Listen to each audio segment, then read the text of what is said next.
Hello, Twitch. Hello, YouTube. Thank you for bearing with me. It was a bit of a nightmare getting my hair to cooperate this morning, but we are out here with day 2, the final day of the TREVOR Project Charity stream. And I am so grateful for all of the support that everybody has shown thus far. To just quickly pull up the donations thus far, the original target, let's see here. The original target for my Evo trip was $1,000, and that has obviously been achieved.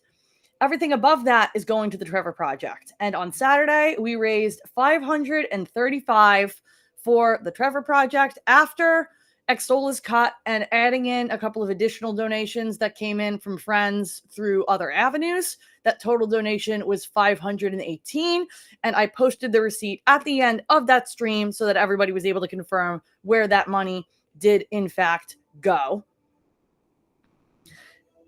Hang on one moment. There, okay, just making sure it doesn't accidentally unpin the donation link. Okay, so we are halfway to actually raising as much money for the kids as we raised for my Evo trip, which would be really incredible, and I would be very emotional if we actually achieved that. So I'm not gonna count us out. May very well happen today. Fingers crossed. We'll find out. But back to why you're all here. This is the greatest RPG series of all fucking time! Oh my god! I love Mass Effect so much. I can't believe I haven't streamed it yet.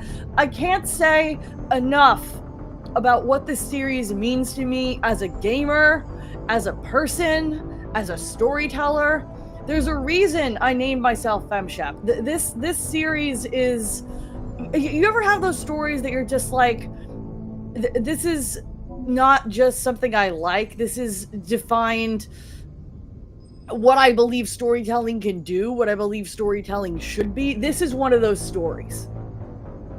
Hey, $15 already. Thank you, Scrambled. I fucking love Mass Effect, man. And of the Mass Effects, Mass Effect 2 is undeniably the best one. The first one does an incredible job establishing the world and the core cast, but it has a lot of weird, clunky, outdated gameplay mechanic stuff, and it takes a long time to get rolling. The third one arguably has the best combat in the series, but that ending, and it has some weird moments throughout with the pacing and with the way certain things conclude, that it's just not quite as satisfying, not quite as new. It doesn't build on itself the way every previous game did. Mass Effect 2 is a perfect video game. It's a perfect video game. The fact that every side quest is a character's loyalty mission that defines their backstory and gets you to care about them and their arc and gets you to connect with them as an individual. The fact that the opening, and you'll see if you've never seen Mass Effect 2, I'm sure some of you, this is going to be your first time seeing Mass Effect 2. The opening is immaculate, it starts with a fucking bang, and it doesn't stop. Virtually every character in Mass Effect 2 is so unique and interesting and engaging, with the only exception being Jacob, and I'm sure I'm going to vent about Jacob throughout this stream, but it's a perfect video game. I did look it up before this stream, and if you don't do any side quests really, it still takes about 25 hours to do a complete playthrough of Mass Effect 2. So this is not going to be a complete playthrough of Mass Effect 2. This is going to be a run through as much as we can get through of Mass Effect 2 for the kids. And of course, we're going to be playing FemShep, and let's be real, as much as I want to play Renegade eventually, it's probably going to be Paragon, not just because of my sponsor, but because I'm full of guilt. And you can actually see at the bottom left there that my PSN and my original display name for console gaming stuff is FemShep97 because I was born in 1997. I shortened it to just FemShep for FGC stuff, and I added an exclamation point in the middle to be kind of fanfic style notation where you denote alternate versions of a character with an exclamation point, because I'm also a writer and I wanted to kind of shout that out. But without further ado... Oh wait, this is going to resume my old playthrough. I want new playthrough.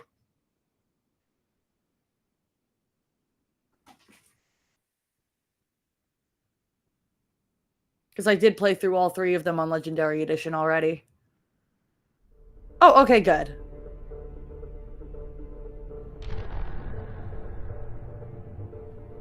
Feline shenanigans are a little less destructive to a PlayStation stream that isn't fighting games, because I don't have my leverless cord running all the way to the PS5 on the other side of the room, so the cats keep running by and I keep being like, they're gonna break something, and then remembering they actually can't break something, which is nice. Should throw everyone off and play male shep. I would never! The whole point is fem shep! It's the whole point! Alright, what's in extras here? Trophies, options. Alright, motion blur. Can stay on. Let's favor quality. Hey, don't knock my camera over. I just talked about how you're going to be less destructive today, sweetheart.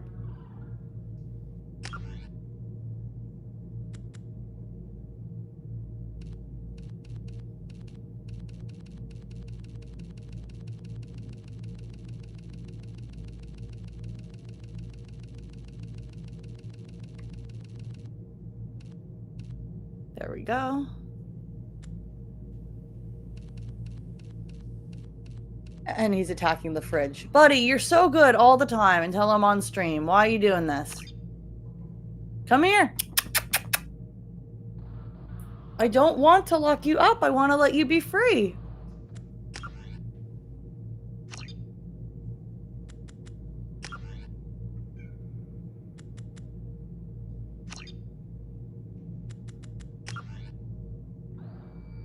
I'm going to leave the combat difficulty on normal. I've never really understood the desire to play Mass Effect on a higher difficulty. I know some people like want to beat it on the hardest difficulty or whatever. Mass Effect is not about difficulty to me. It's about the story. And it's a distraction from the story to increase the difficulty, because I don't think the gameplay mechanics are strong enough to justify just making them harder. Excuse me for one moment. He's going crazy on the freaking fridge. Buddy! Hey! No! No! No!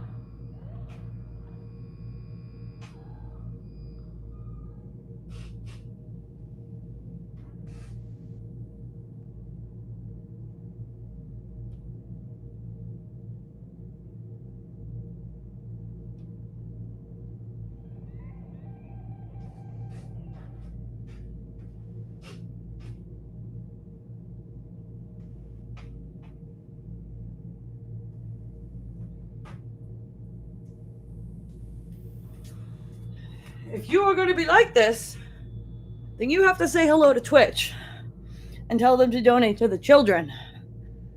Okay? This is your punishment. Is that you must say hello to the people. Come on, come here. Hello! Hello, Twitch chat! Hello, YouTube! Hello! Hello! My name is Joel, and I want you to donate to the queer children so they can grow up to be queer adults and live happy, healthy lives with people they love and people who love them. So you should donate to the Twitch stream. Yay! And you can do that in the pinned, or you can type donate right there to get a link in the chat on Twitch at any time. Now stay tuned for Mass Effect and possibly Interruptions, where I try to destroy things in the house for no reason. Because that's just who I am as a person. And now you will all see my belly.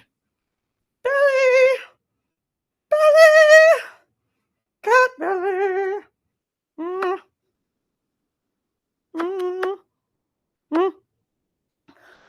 Stop attacking the fridge. Well, that was fun. Okay. Squad power usage on, subtitles on, autosave on, auto level up off.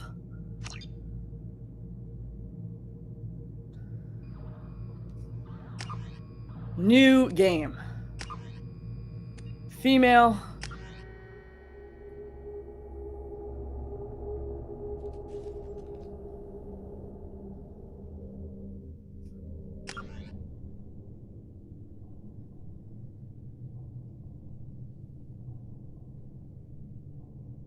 Oh, it's been a minute since I played this.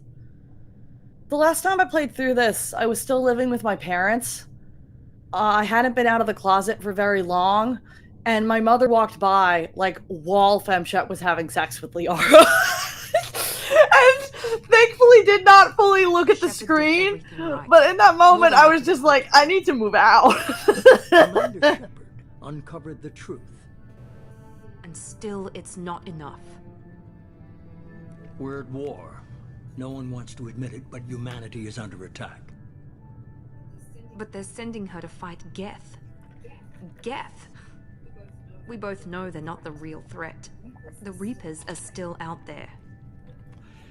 And it's up to us to stop them. The Council will never trust Cerberus. They'll never accept our help, even after everything humanity has accomplished. But Shepard, they'll follow her.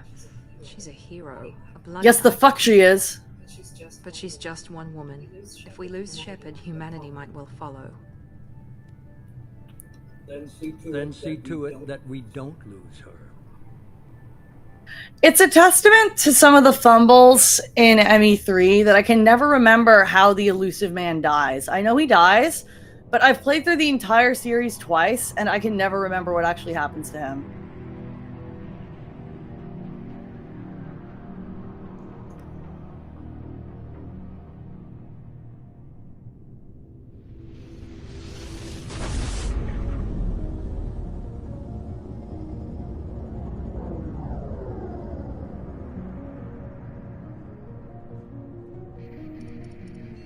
Oh, the remaster's so pretty, man.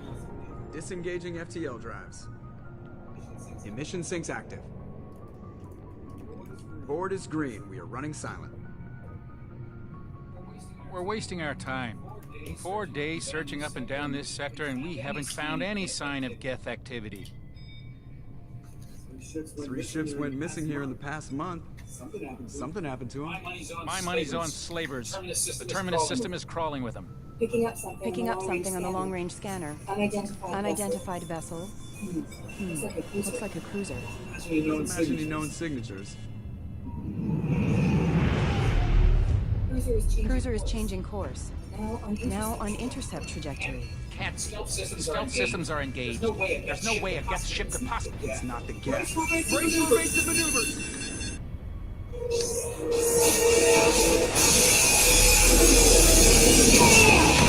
Now, what did I say about this game starting with a bang? Presley! Kinetic barriers down. Multiple hull breaches. Also, the original soundtrack, fucking immaculate. Listen to that orchestra. Listen to that. Brings a tear to the eye.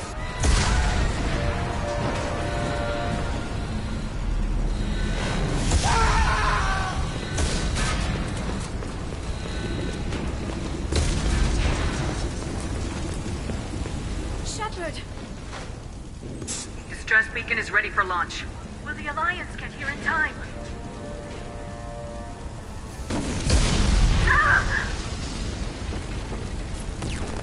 I'm not doing this just so they can find our frozen corpses. Get everyone onto the escape shuttles. Oh my god, Jennifer Hale! You won't evacuate. I love you! I need you to get the crew onto the evac shuttles. I'll take care of Joker. Shepard, Liara, go. If it were colder, I'd be wearing my Mass Effect hoodie, but it is hot this summer.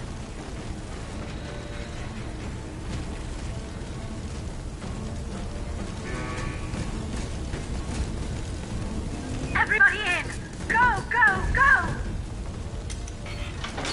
The reason this game is aged so well is because the writing is so core. Even when the animations look a little odd, or the graphics still look a little outdated, or the gameplay's a little clunky, the story is timeless, and the writing is at the core of everything that makes this series what it is.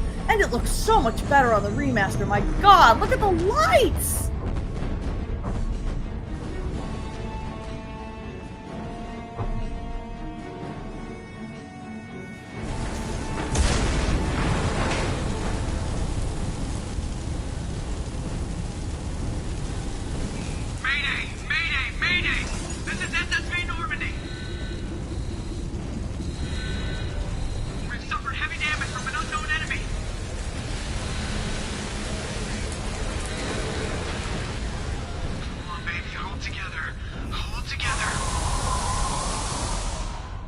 Also, just moment to talk about, Joker is one of the most underrated characters of this series. Things you're not really going to see as much of in this game.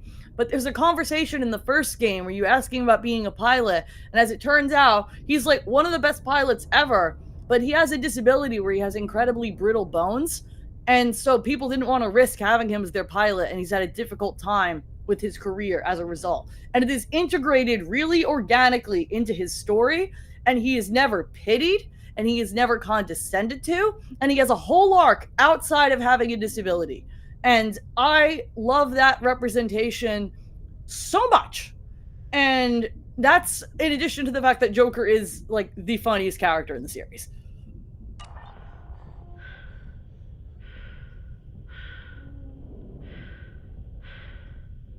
The cinema of just the dead silent vacuum room, the floating objects.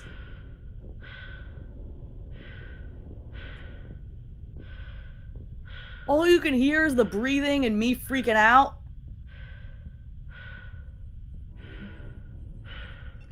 Come on, Joker. We have to get out of here. No, I won't abandon the Normandy. I can still save her. The Normandy's lost. Going down with the ship won't change that. Yeah, okay. Help me up. They're coming around for another attack.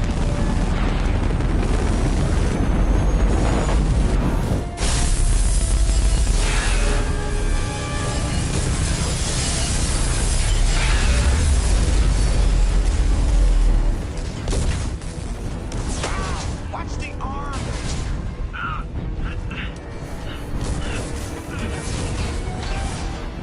So you can kind of see he has mobility issues here.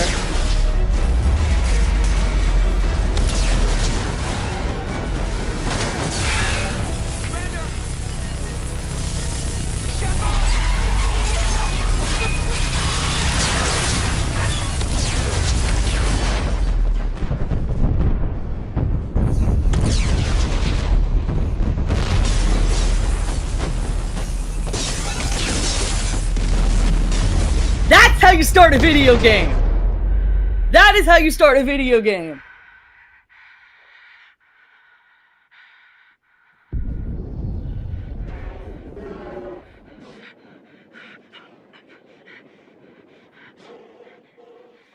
You ever seen a sequel start with your protagonist fucking dying? That's Mass Effect, baby.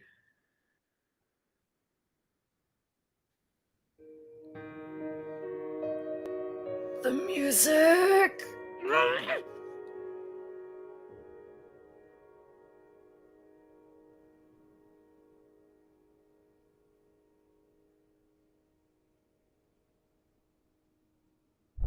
Oh! It's so good! The first time I played that, my mind was completely fucking blown.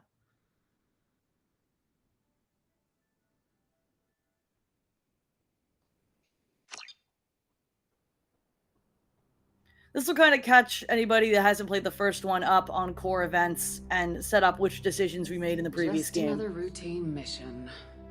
Why do they always say that before a mission? Of course it's routine. You haven't done anything yet. It's everything that happens along the way. The choices you make. The paths you choose. That turn the routine into anything but. Of course, that's how it started. A routine mission. Answering a distress call. And look where that got me. We were testing out the Normandy, Captain Anderson's new ship, when a distress call came in. An Alliance patrol on Eden Prime had been attacked. They'd seen something they couldn't explain. Whatever it was massive. I hit the ground with my lieutenant, Caden Alenko. Good kid. Loyal, by the book. Talent for biotics. We came across the lone survivor of the patrol, Gunnery Chief Ashley Williams. Soldier to the core. Tough, disciplined, ready to take on whatever came her way. Ashley joined up with us and took us to the spot where she lost her squad. Joel, stop eating the ceiling! Buddy, come on! Like nothing I'd ever seen. It was massive, scorching the colony and everything around it as it blasted away. We followed the path of destruction to an artifact, a beacon left by a long-dead race called the Protheans. The colony had dug it up, and whoever attacked them had tried to take it. Lieutenant Alenko made the mistake of getting too close.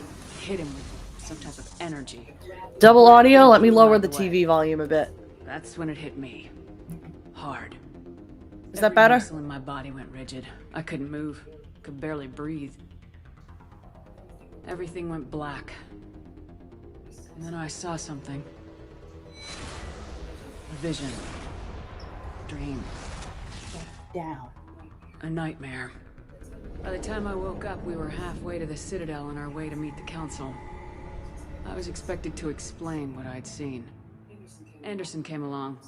So did Udina, our political representative on the Citadel. With those two heavyweights, it seemed reasonable we could persuade the Council that the ship we'd seen was a potential threat. As was the individual behind the attacks. The main suspect for the Eden Prime massacre was a Turian Spectre named Saren.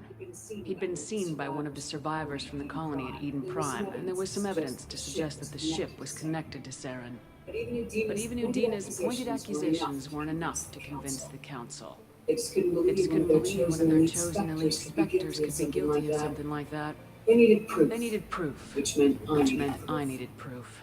Fortunately, I wasn't alone in my search. Garrus, another Turian. Garrus the homie! Agent for Citadel Security. Despite orders from his superiors that he shouldn't get involved, he told me he was suspicious of Saren and he had some useful leads. More importantly, he was willing to share them. That led me to Rex, the biggest and nastiest looking Krogan bounty hunter I'd ever seen. He turned out to be more than just a brute. It was his intel that led us to a fugitive with incriminating evidence on Saren. Fugitive turned out. Alright, Joel's cleaning his balls now, so hopefully he'll be interfering less. Expert with a knack for hacking, she procured some information on Saren. Evidence that proved Saren was dirty. Tally's evidence proved that Saren was responsible for the massacre on Eden Prime, and the immense warship we'd spotted was in fact Saren's flagship. But it went much further. Saren was trying to find a way to bring back a race of sentient machines from dark space. Machines allegedly responsible for cleansing the galaxy of all organic life. These Reapers were blamed for wiping out all life 50,000 years ago, including the Protheans, and disappearing back through the mass relays to dark space, leaving no trace that they'd ever been. Explained why Saren was after the beacon, and it made some sense out of my visions. But not much else. We couldn't convince the Council that the Reapers were a threat. But they agreed Saren had to be stopped. They stripped him of his Spectre status and gave me the honor of becoming the first human Spectre. My first task?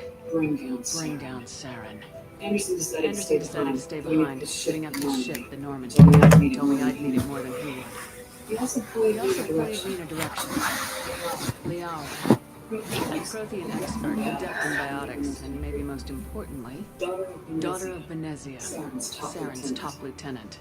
Men like most Asari, as beautiful as she is intelligent, and born with a unique ability to meld with other species. Liara was able to help me decipher some of the vision the beacon had given me. Nothing concrete, but it gave me some clues.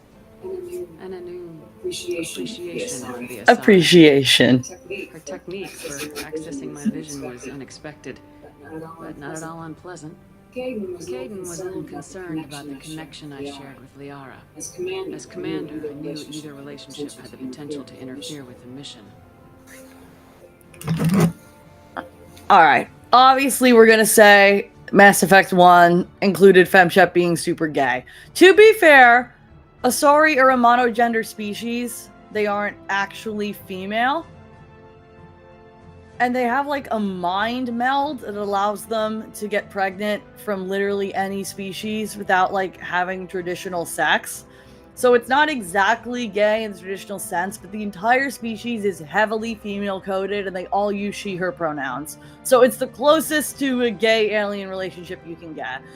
I am emotionally attached to Liara as a romance option for FemChap.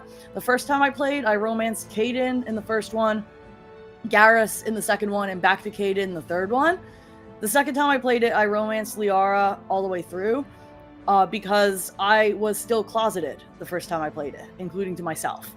And I felt some type of way about the possibility of going the romance route with Liara. I remember getting very like tangled up in my head of like, well, she's not actually female. They're all one gender, so like it's just fiction and it's not actually gay. So therefore, if I did it, I'm not actually gay. Like, a whole thing. And in hindsight, it was just heavy amounts of denial. But it was really emotionally meaningful to me the second time I played it, as someone who was out as bisexual, to just romance Liara the whole way through. So we're going to say that once again we romanced Liara in the first game. I told Liara about how I felt. Apparently she felt it too. But we agreed we wouldn't let it get in the way of our mission, finding Saren. Thanks to Liara's help, we had our next lead, Venezia. Saren had taken her to Noveria, where he'd enslaved the queen of a dangerous race of insect-like creatures, the Rachni. He ordered Venezia to use the same technique Liara had used on me to extract information from the Rachni queen. Queen's drones were everywhere, and they were not happy. We had to fight through hundreds of them to get to Venezia. By the time we arrived, Saren was gone, with the information. I tried to reason with Venezia, but Saren had indoctrinated her. He'd somehow acquired the ability to control people's actions and wills. Venezia wouldn't surrender, and Liara was forced to watch her mother die in her arms. And I was left with an angry, dangerous Rachni queen to deal with. She claimed her drones would do no harm if I released her. The Rachni had terrorized the galaxy before. No, 100% Paragon route, we saved the queen. Couldn't do it. I wouldn't doom an entire species for past sins. And the queen was true to her word. She left and took her army of drones with her. With Saren's top lieutenant dead, he was quickly running out of time and places to hide. I tracked him down at his base on Vermeer, but we soon learned it was more than a base of operations. It was a breeding ground. Saren was breeding an army of Krogan. He found a cure for the genophage, a disease inflicted on the Krogan to prevent them from breeding and taking over the galaxy. The Krogan Saren was breeding were slaves, mindless beasts that obeyed Saren's will. I had to destroy the base and all its research.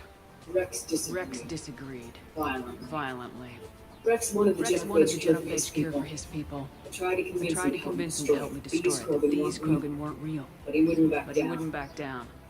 Okay, a couple things. First, the fact that you can kill Rex in the first game is actually insane, because Rex has one of the most detailed, major arcs through the second two games of, like, any character in the series. And it just goes to show how much choice there is in this series, up until the very end where it kind of narrows.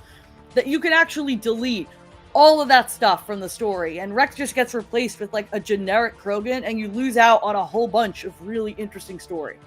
Second of all, when you skip a game like this and you just start a new playthrough in ME2 or ME3, there are smaller decisions that you just don't get to make and see the consequences of, because there's so many little side quests. Like, there's an Asari in the first game that you run into at random who's like, oh no, I'm innocent, I didn't want to do anything bad, and then, like, if you let her live, it turns out she was evil. And, like, you run into her again in later games, but, like, those decisions are so minor and quote-unquote inconsequential, it would take forever to have this comic let you make all of those decisions. So it kind of just randomly picks those for you. You only get to make the really important decisions, like save Rex, kill Rex. So if you do decide to play the series for the first time, you've never played it, I cannot recommend enough just starting with ME1 and making all the decisions yourself. But for the purposes of the stream, I'm glad that this option exists. And of course, we did not kill Rex. Fortunately, Rex is smarter than he looks. He realized this wasn't the way to help his people, and that Saren was the real threat. When we finally got to the center of the base, I realized just how close. Hi, Saren Mark, was in the to YouTube completing chat. his plan. He was already in communication with the Reapers. Sovereign, Saren's flagship we'd all assumed was just a ship, was a Reaper. It spoke to me, threatened me. I could feel the menace it had for every living thing. It wanted me dead. It wanted us all dead. And I knew it was capable of doing just that. What I couldn't understand was why Saren would help it. But there was no time to think about it. Sovereign knew where we were. We had to destroy the base and get the hell out. I split my team into 2 squads, sending Ash with one and Caden with the other as a distraction. We had a nuke and we planned to use it. Before we could detonate the bomb, Saren showed up. We fought. I stalled him to make time for my team. And in talking to him, I realized the truth. It wasn't Saren who was indoctrinating everyone. It was Sovereign, the Reaper. And Saren was in deeper than all of them. He tried to convince me he was still in control. Said he'd found a way to reduce the Reaper's influence. But he was kidding himself. Or believing the lies Sovereign was telling him. Before I could convince him to stop, he ran. Leaving me just seconds to extract my squad mates. I tried. It wasn't fast enough. I could only say one of This is also a decision that, like, the first time I played Mass Effect, I was like, there's no way they straight up kill, like, a core cast member in Game 1. And they do. You lose out on finding out what happens to Caden or Ashley, depending on which one you save, for the whole rest of the series. And they both have really complete, interesting arcs. Caden, oddly enough, is one of the only male characters that you can romance as Broshap. But not until the 3rd game. He randomly becomes bisexual in the 3rd game. There was a lot of difficulty when the series was coming out with them being able to include queer characters without fear of, like, backlash. Ashley, I think, overall has a more interesting arc than Caden, even though Caden is romanceable for FemShep, so I'm gonna save Ashley. Caden was a good man, and a great soldier. But I had to choose. And I chose Ash. That was the last time Saren would slip away from me. I knew then, the next time we met, one of us would die. With my team mostly intact, we chased Saren and his army to Ilos, a long-lost planet that had once belonged to the Protheans. As we prepared for what we knew would be a desperate fight, I spoke to my crew. We were just one ship, against Saren's growing army. I assured them all that despite the odds, we could defeat him. Liara saw through my words. She knew I was hurting after Caden's death. She could sense my doubts. We both knew this mission could be our last. Until that moment, we put our feelings aside for the sake of the mission. But why wait? We gave in to each other. And it was perfect. While it lasted. We arrived on Ilos close behind Saren.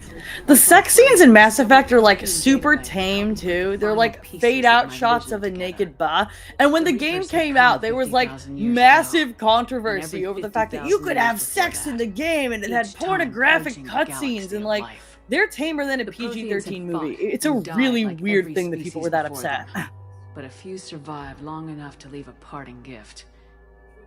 Hey FemShep, were you aware you've got French fans, or at least one? Well, now you are. That is really cool. That is really cool. I was not aware of that. Thank you. This begs the question, do you play Manon? Needed to find a solution to stop the Reapers once and for all. Saren knew this. He was leading his army to take control of the Good luck at work, Scrambled. Thanks again for the donation.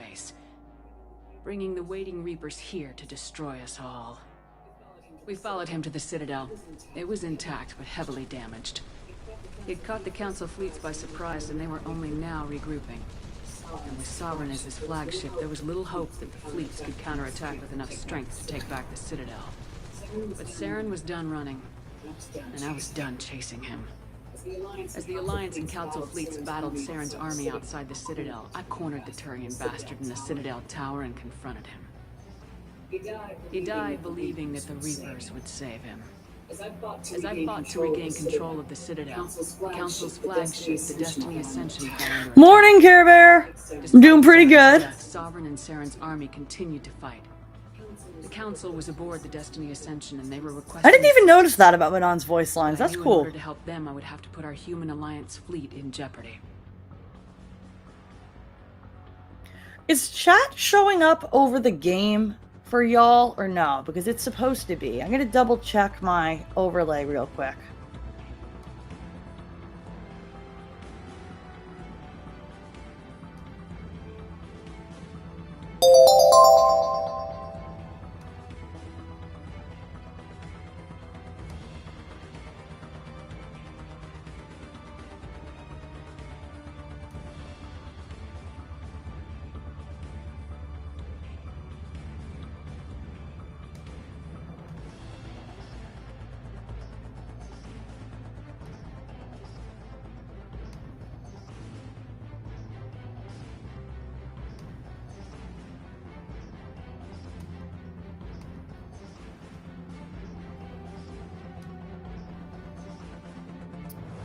Alright, we'll see if chat is popping up the way it's supposed to now. I think that should be fixed.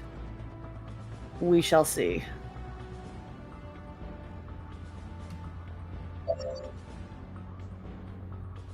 New follow?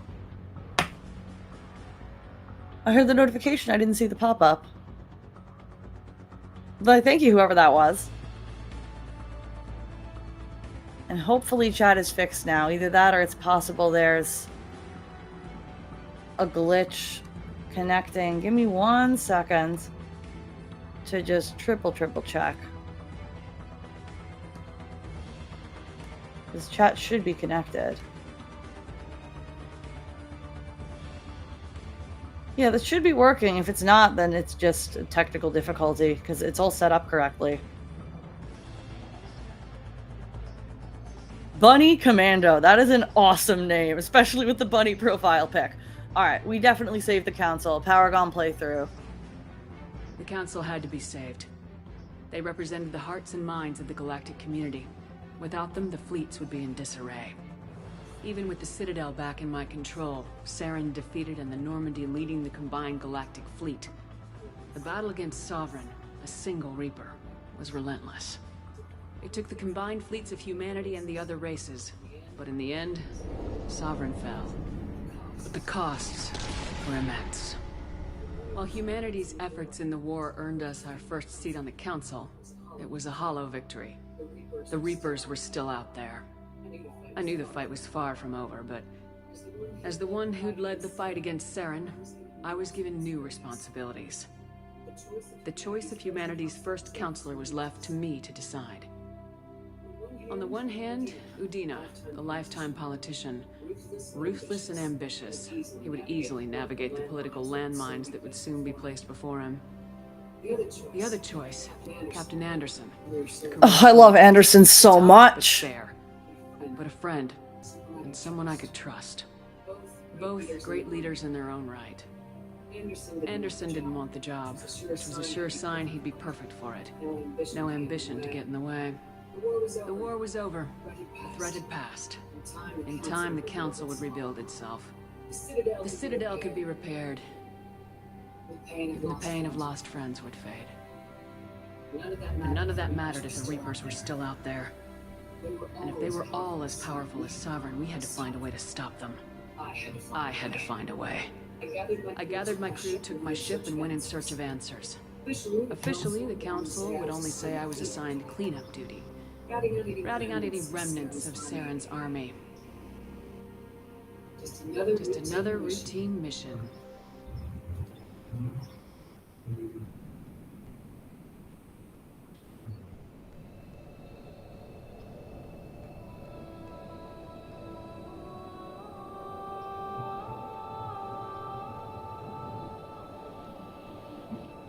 Commander Shepard has been recovered.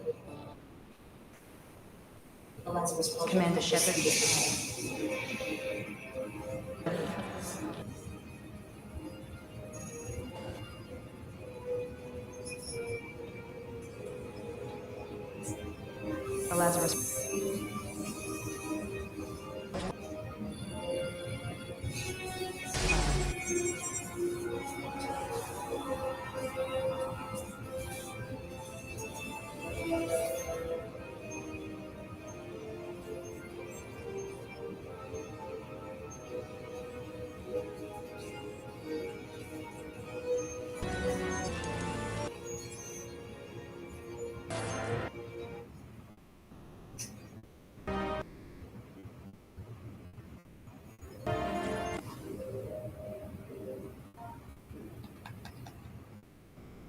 You know, normally I just give her my name, but I think I'm going to do a little shout out to Street Fighter here.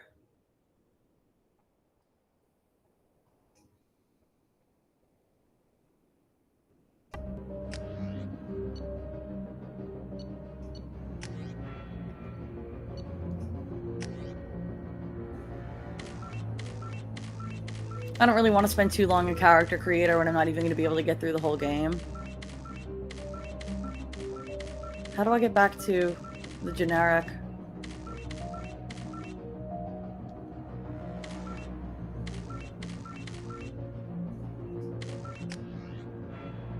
There we go.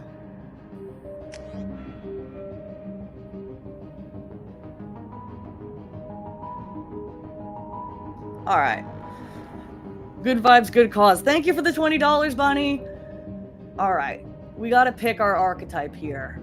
Soldier is very weapons focused. Doesn't really have any of the telekinetic biotic abilities as a focus. No real hacking or persuasion focus. Infiltrator is more tech focused, not pure weapons. Sniper instead of just big heavy weapons, big heavy armor. Vanguard is the telekinesis archetype, biotic archetype. Sentinel, I can't even remember exactly what they do. Apparently it's like tech and biotic, so the one you lose is weapons of the trifecta of tech, biotics, weapons. Adepts are even more heavy on the biotics than everybody else. Engineer is weird. You get like heavy weapons, but it's also kind of tech focused. If anybody in chat has a preference here, speak now or forever hold your peace. Last time I ran Infiltrator, and I enjoyed Infiltrator, especially the fact that you can turn invisible with a tactical cloak.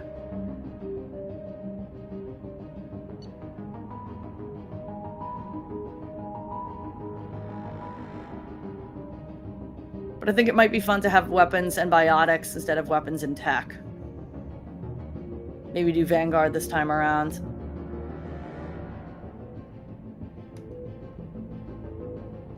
I think I'm gonna go with Vanguard. Alright. Backstory.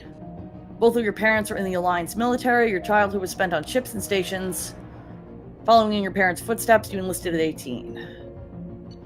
You were born and raised on a small border colony. When you were 16, slavers raided the planet, slaughtering your family and friends. You were saved by a passing Alliance patrol and enlisted with the military. You were an orphan. You escaped the life of petty crime and underworld gangs by enlisting at 18. I like the tragic backstory of Colonist, but there's some interesting stuff if your parents are still alive. I think I'm going to go with Earthborn this time around. Give her kind of a dark past that she cleaned up with the Paragon route. Psychological profile.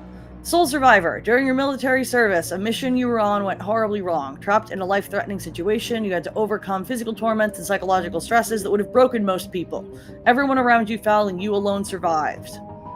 War hero. Early in your military career, you found yourself facing an overwhelming enemy force. You risked your own life to save your fellow soldiers, and you got recognized for it. Or ruthless. Throughout your military career, you held fast to one basic rule: get the job done. You've been called cold, calculating, and brutal. You have a reputation for ruthless efficiency. Yeah, no, we're definitely going to go with, like, the tragic backstory, because I was raised on fanfiction, and we love a good tragic backstory. Everybody died! Alright. Which bonus power do we want here?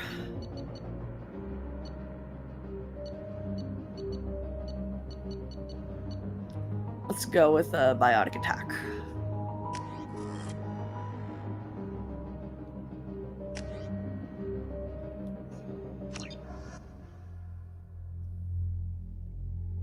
Loading is so fast on the Legendary Edition, it's crazy. She's reacting to outside stimuli, showing an awareness of her surroundings. Oh my god, Miranda. I think she's waking up. Damn it, Wilson. She's not ready yet. Give her the sedative. Shepard, don't try to move. Just lie still. Miranda! Try to stay calm. Miranda, what year is it? Brain activity. Does SF6 still have throw loops? Is Ken still top tier? Answer me! It's not working. Answer me! Now. Heart rate dropping. Stats falling back into normal range. That was too close. We almost lost her. I told you your estimates were off. Run the numbers again.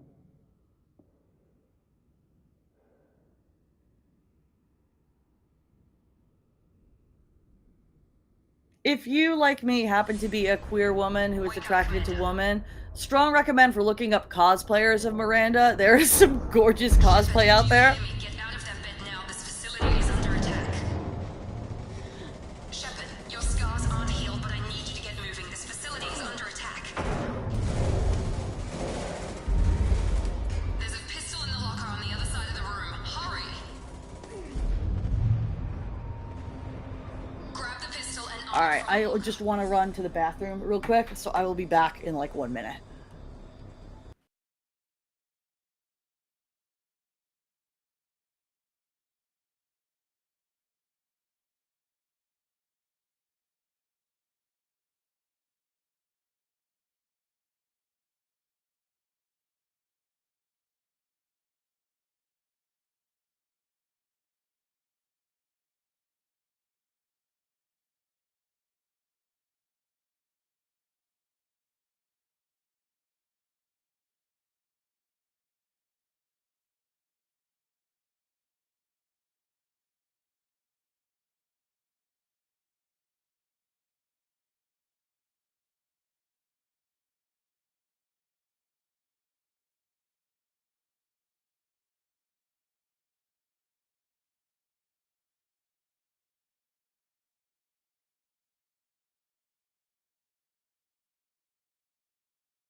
Side note, it feels... Oop, new follower. Thanks for the follow, Simply. It feels very weird now, actually playing on a PS5 controller instead of a leverless. I've spent so much time playing Street Fighter that I've gotten used to the leverless, and it's odd. You don't have time to wait around, Shepard. Grab your weapon and armor. This pistol doesn't have a thermal clip. It's a med bay. We'll get you a clip from... Damn it! Keep your head down, Shepard. Shield yourself from the blast. This is an improvement over Mass Effect 1 combat, but it still can't actually compete with ME3 combat. Someone's hacking security trying to kill you. Look for a thermal clip for your pistol. Looks like they set up a barricade to try holding the mechs off. I love that they don't want weapons in this universe to have ammo, but they do want you to have to reload. So... no, I wasn't playing on leverless today on Mass Effect. It's just it feels very weird not using a leverless because I've been only playing Mass Effect. So they didn't want there to be ammo, but they needed there to be ammo. So you need to reload thermal clips so the weapon doesn't overheat.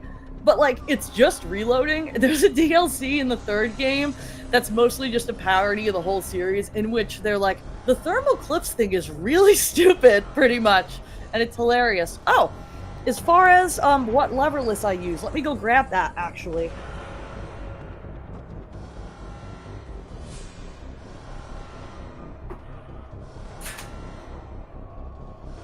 I have seen the swirl, and it is neat, but right now I am playing on the SGF Gladius. SGF. I actually have my little femshep on the back here. Shout out Chatty for drawing that for me. This is a prototype. So far, this is the only one that has been released. They are available for pre-order now. If you type !SGF in the chat, you can actually get a link. It's sgfdevices.com. And if you use promo code Gladius, you can get 10% off anything on their website. And Matt, who is SGF, has told me that if we get any orders of the Gladius during the stream, let him know and he will donate part of the proceeds to the Trevor Project as well. So if you do purchase a Gladius on stream, let me know. That would be sick. You have the Chun Kitsune. Nice. This is, as far as button layouts go, this is the only SGF lever list so far to have extra buttons. One here, one here, one here. I have this one bound to just the touchpad, so it's reset in training mode. And I have this one as light plus medium, so it's throw, or medium plus heavy. So with the motion input, it's an OD special move, or it's Ken's command run on modern. So if you want extra buttons, really can't recommend this enough. This is what I played on at CEO. It's the only thing I've played on since CEO. But this is not a fighting game, oddly enough. So I'm just using my PS5 controller, which I bought stickers on Etsy to add a dragon on it, because I am nothing if not predictable, and there are dragons all over my house. All right. Setting this safely aside. We go back in.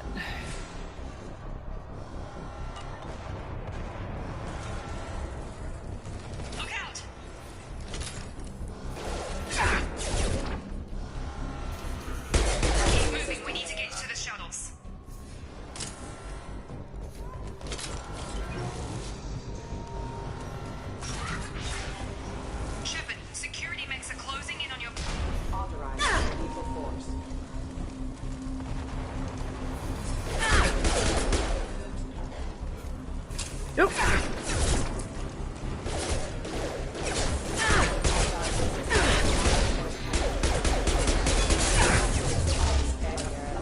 Nice work, Shepard. Coast is clear. You will notice that they call her Shep for short, not Fem. It continues to ever so slightly feel odd to me when people shorten my gamer tag to Fem. It's fine. I'll respond to it. But Fem is the modifier. Her name is Shep.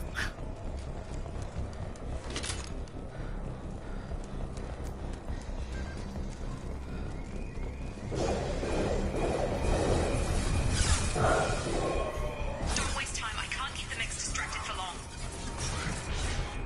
More reinforcements heading your way. Grab the grenade. Here come the mechs. Use the grenade launcher to take them out.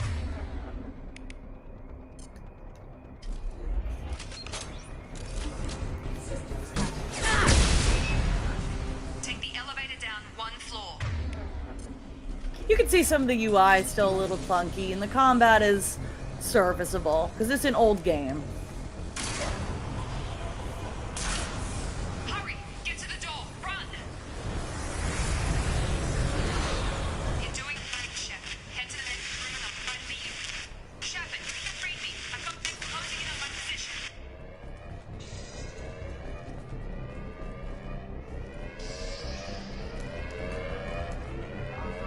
Hostile forces have engaged.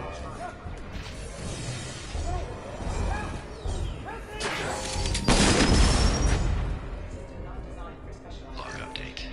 I can't figure Miranda out. As project director, she should be ecstatic at all the progress we've made. But she's still the same old ice queen. Maybe she's worried Shepard might become a new favorite. Maybe she is just an emitter of cold.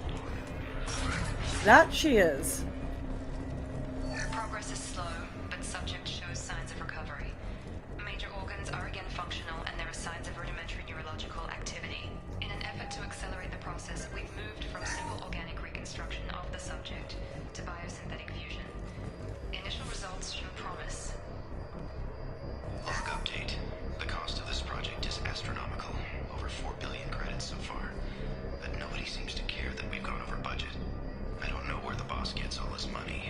Maybe it's better not to know. I just wish he'd give a little more in my directions. So, like, this is not a case of Shepard almost died and they were able to magically save her. She died. This game opens with you dying. She gets literally resurrected.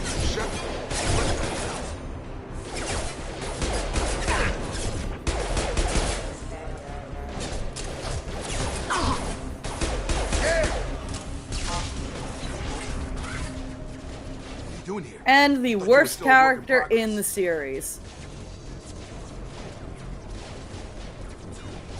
Look, pal, I don't know where I am or how I got here. Plus, my head feels like an overripe melon ready to split open. How about you fill me in a little? Damn. Yeah, I forgot this is all new to you. Sorry about that. I'm Jacob Taylor. I've been stationed And it's a here shame because he's well animated, he's well voice acted, but he has a really one-note backstory. Oh! Oh, I gotta pause that after this. Hang on. If Miranda's got you running around, I'll fill you in, but we better get you to the shuttle first. Okay, I can talk here. Jacob is romanceable by FemShep. Jacob is the only character in the series of any gender where if you romance him in Mass Effect 2, regardless of your decisions, when you reunite with him in Mass Effect 3, he's got a new girlfriend because he thought you were dead, and, like, he stays with her. It's impossible to get back with him. He's kind of just like, sorry, I thought you were dead. So he's the only character in the game that cheats on you. Kind of has an excuse with the whole... Or actually, wait, no. The other characters thought she was dead. Jacob helped resurrect her. He didn't think she was dead. He literally just cheats on her. Like, you could look it up. He's the only character in the series that cheats on you. And on top of him having the most boring backstory on the planet, Jacob's a parody of himself. What's with the mechs?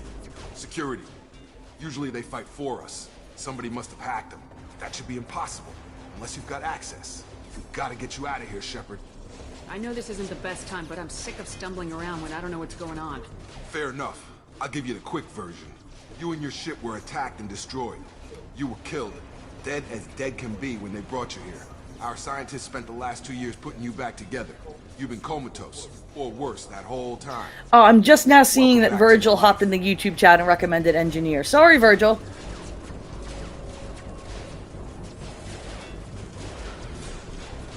I'm having trouble wrapping my head around this. Yeah, I can imagine. The Alliance officially declared you killed in action. The whole galaxy thinks you're dead. And if we don't get to those shuttles, they'll be right. Were there any other survivors from the Normandy? I'll tell you what. You help me finish off these mechs, and I'll play 20 questions with you all day. We're low on thermal clips, but I'm a biotic. Just give the order when you want me to hit them with the good stuff.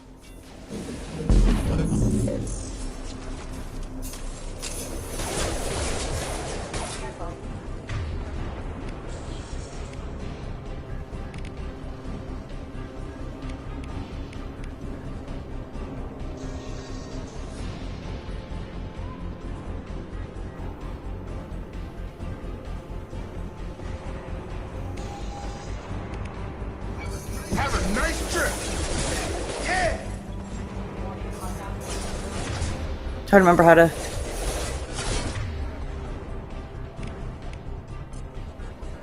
Powers X.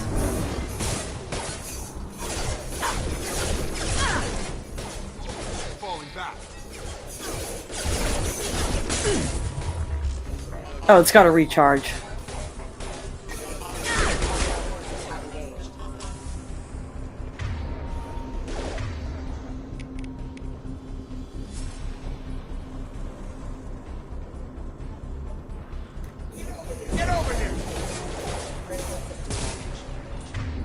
Let me check the controls here. It's throwing me off.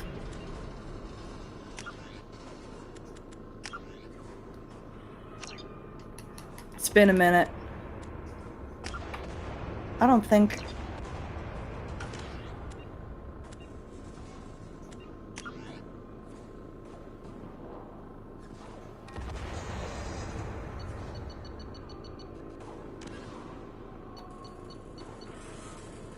I don't think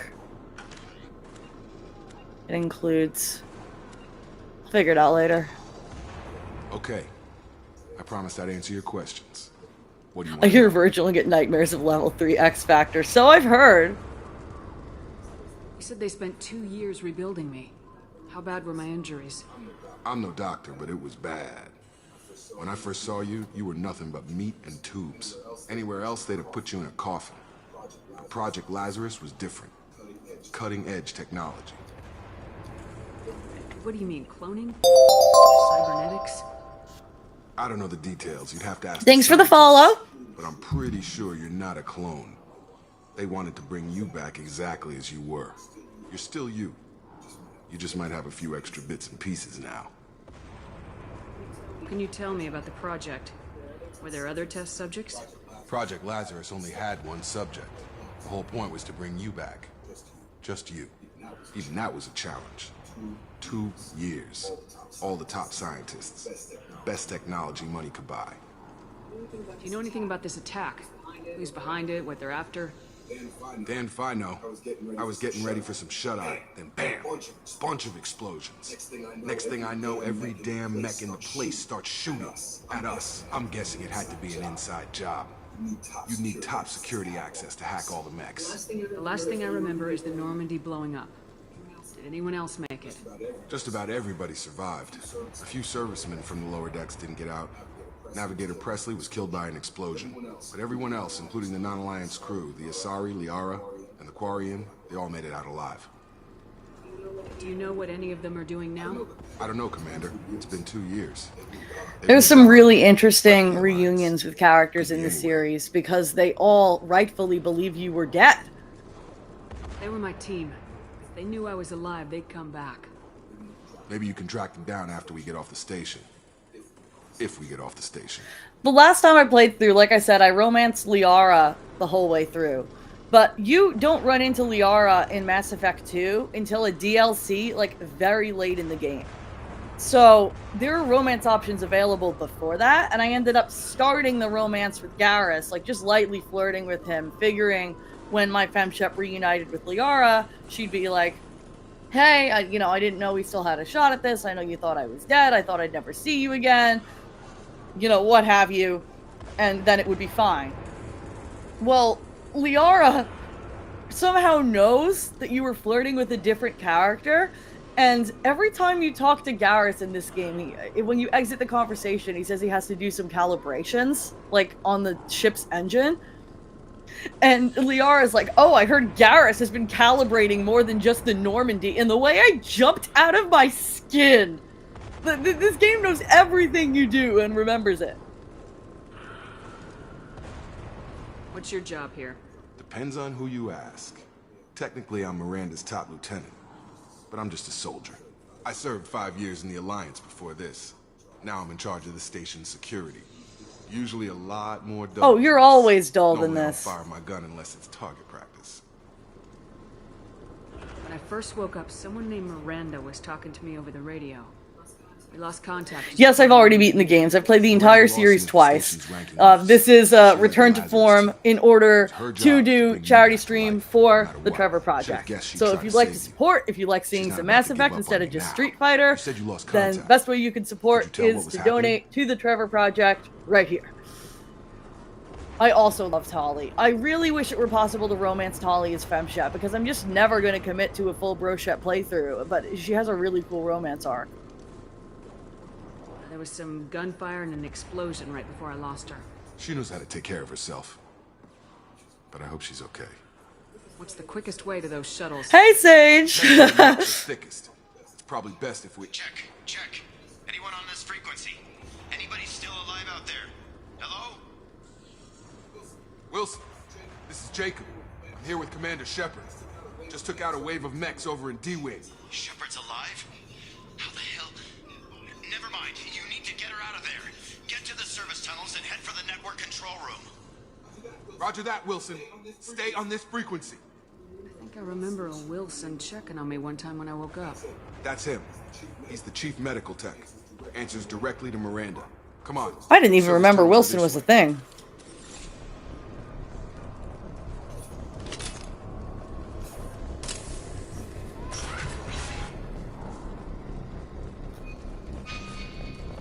You have to hold X to run in this game, and it feels a little weird. Damn it, Wilson. This room is crawling with mechs.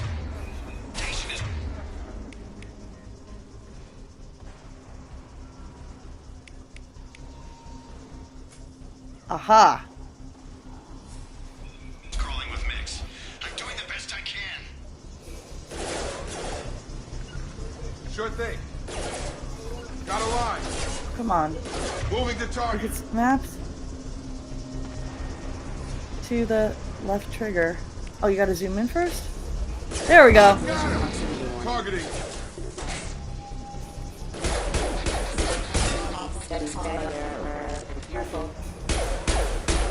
Wilson, find us another route out of here. Preferably one that doesn't lead straight into an enemy squad. Just keep moving toward the control room. Don't get pinned down. I'll see what I can do. Oh God, they found me. Help! Wilson, where are you? Server room B! Hurry! They're out of control! Up those stairs, Shepard. Oh God.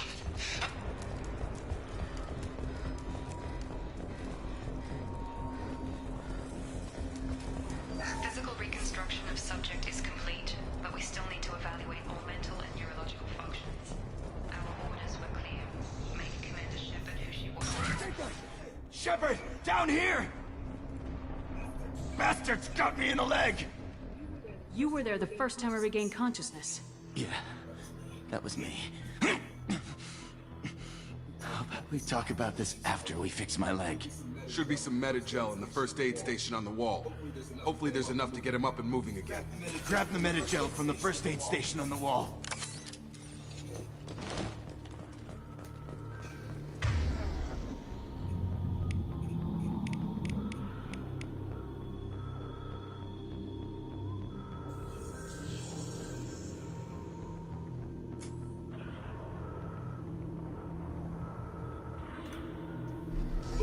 Wilson's hurt. Bad. He needs help. Thanks, Shepard. Never thought you'd save my life. Guess that makes us even now. I thought maybe I could shut down the security mechs, but whoever did this fried the whole system. Completely irreversible. Still need to beat the Legendary Edition. I'm on ME3 doing the Leviathan DLC. I really enjoyed playing the DLC because the first time I played this was on a shitty laptop that barely ran the game, crashed quite a bit, and wouldn't load any of the DLC. So I didn't play the DLC until I played the Legendary Edition, and the vast majority of it is excellent.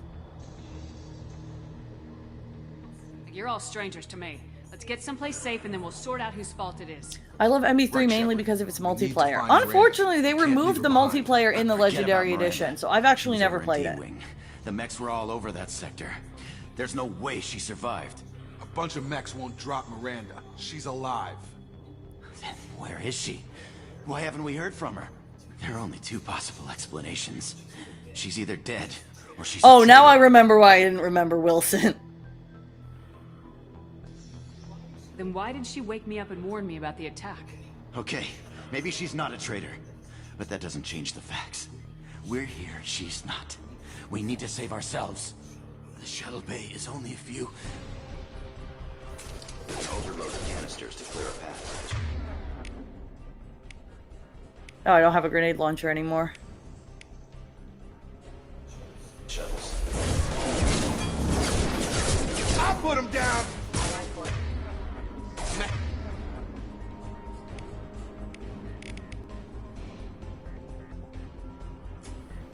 Don't know when to quit. That's it. Let's get out of here. Okay, we took him down. I still have the old edition because of EA Play. That's pretty cool. We work for. Will you trust me? This really isn't the time, Jacob. We won't make it if she's expecting a shot in the back. If you want to piss off the boss, it's your ass, Jacob. The Lazarus Project, the program that rebuilt you. It's funded and controlled by Cerberus. You told me you were with the Alliance. I don't like being played for a sucker. I didn't lie to you, Commander. I was with the Alliance before I joined Cerberus. The Alliance declared you dead. They gave For context, you fought Cerberus quite a bit in the first game. They are a human supremacist terrorist organization. I thought you deserved to know what's what. Once we're off the station, I'll take you to the elusive man. He'll explain everything. I promise. Elusive Man. Is he in charge of all this? Yeah. That's not his real name, of course. Nobody knows who he really is. It was a code name the Alliance used for him. Kinda stuck. I don't care what they did or what you say. I am not working with terrorists. You can tell it to the boss. But after we've saved our butts. We're almost... Oh, I did a little bit of Renegade there. That's what's really unique about this series, though, as compared to something like Knights of the Old Republic, which I still love, best Star Wars game ever made, is that there's no, like, alignment where you lose access to decisions depending on what you've done before. Like, I did a Paragon playthrough once where I let the Council die at the end of Mass Effect 1. You can have a nuanced arc where you do some Renegade things, some Paragon things, and it's not all black and white. And I really, really like that. Oh, the Renegade interrupts are all fantastic.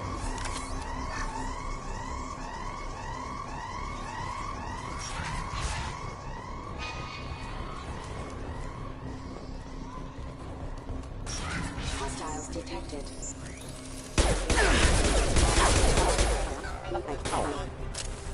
Excuse me. Have a nice trip.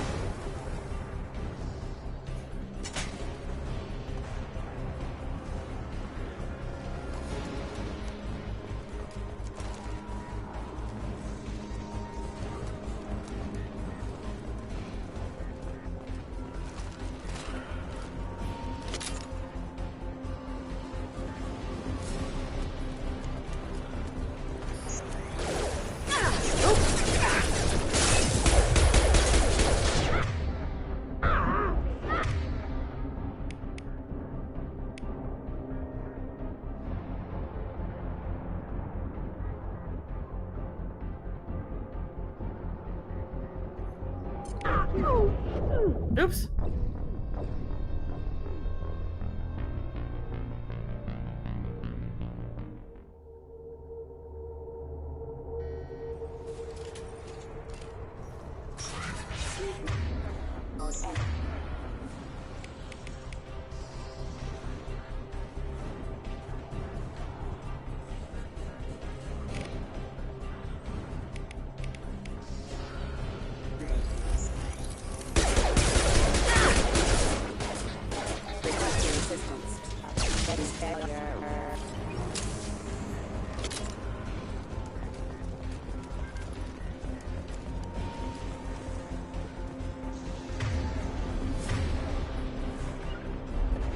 Oh, I forgot you can order your allies around with...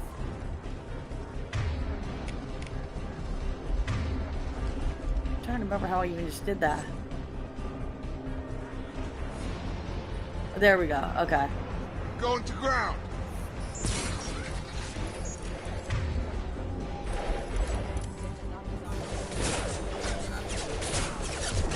Tag.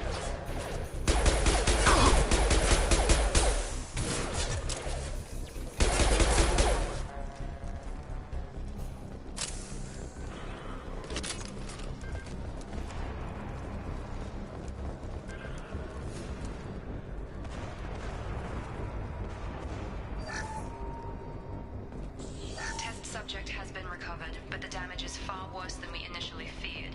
In addition to the expected burns and internal injuries from the explosion, subject has suffered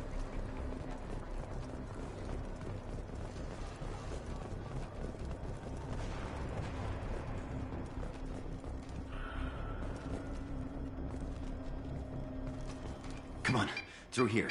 We're almost at the... Miranda, but you were... That's why I didn't remember Wilson! Dead? What the hell are you doing? My job. Wilson betrayed us all. Even if you're sure, did he deserve that welcome? He sabotaged the security systems, killed my staff, and he would have killed us. You sure about that, Miranda? We've known Wilson for years. What if you're wrong? I'm never wrong. I thought you'd have learnt that by now, Jacob. You should have taken him alive, see what he knew. Too risky. I've put too much time and effort bringing you back to life to let you get killed now. Miranda also should have been romanceable as FemShep. Okay, let's be real. I think everyone should be able to fall in love with anyone in this series. And I think if Mass Effect were made now, that would be the case. but there was a lot of controversy when it was coming out. Like, I don't know if I'll get far enough to get to Jack in just today, but Jack is the most queer-coded character, and still tells you a story about having a threesome with a man and a woman if you go deep enough into her dialogue, but she is not romanceable as FemShep entirely because that part of the game leaked to Fox News, and they had a fucking meltdown and started the whole campaign about how, like, this game had all this inappropriate adult sexual content and they were marketing it towards kids, which A, it doesn't have a ton of sexual content, B, queer identities are not inherently sexual, and C, the game is rated M. It's not for kids. But unfortunately, we got, like, canonically queer Jack who is not canonically romanceable by FemShep, and it's very weird. If you say so. What's our next step? We get on the shuttle and You go. remember seeing a My video boss about wants that to for speak to you. ME1? Mind you, I didn't play it at Elusive man. release, I know because you work I for was, Cerberus. like, not Jacob. old enough. known I your didn't have a conscience would get the console that better wasn't of you. Nintendo, and also I had pretty sheltering Well, since we're getting everything parents. out in the open, is there But, anything like, else you by the wanna time ask I before we did go, play it, I Commander? remember being like, is there going to be a lot of sexual content in this? And then just, like, laughing when it was literally just, like, a 2-second shot of Liara's blue butt cheeks. Convenient that you show up as we're leaving. Where were you during the attack? Besides trying to save your life, Wilson figured out I was helping you when he sent an army of mechs to take me out. I got here as soon as I could. Probably a little too soon if you ask Wilson. What about the rest of the people on the station? This is the evac area. If they're not here now, they're not coming. The Miranda ass shot was some insane shit. I almost forgot about that.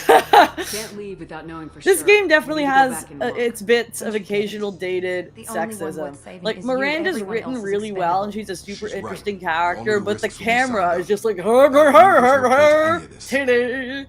It is a little bit like how Capcom marketed Mai in Street Fighter 6, where the actual character has depth, but, like, sometimes the camera is like, herder, I'm an 11-year-old boy. Where are we going? Another They removed Cerberus that in the facility. Legendary Edition? The Huh. elusive man is waiting I'm for sure you there. somebody somewhere had, like, a little gooner meltdown that they can't look at Miranda's ass anymore because of woke. I'm not sure I trust you. This is the only shuttle off the station. You want to stay and rot with the mechs? Be my guest. You're the Lazarus Project's director, aren't you? That's right. I put 2 years of my life into this The project. depth of the dialogue, the quality of the voice acting, like, all the conversations feel so organic and not Maybe just you like a should ask the dialogue elusive trait. man when you meet him. He poured virtually unlimited resources into Lazarus. Obviously, he has some kind of plan for you. I've had enough of this station to last a lifetime. Or 2, in your case. Come on. They always anticipated FemShep being dramatically less popular than BroShep, and Jennifer Hale is such a legend that she ended up being as popular, if not more popular, than BroShep. There are a lot of dudes who will tell you they only play FemShep because the voice acting is so good.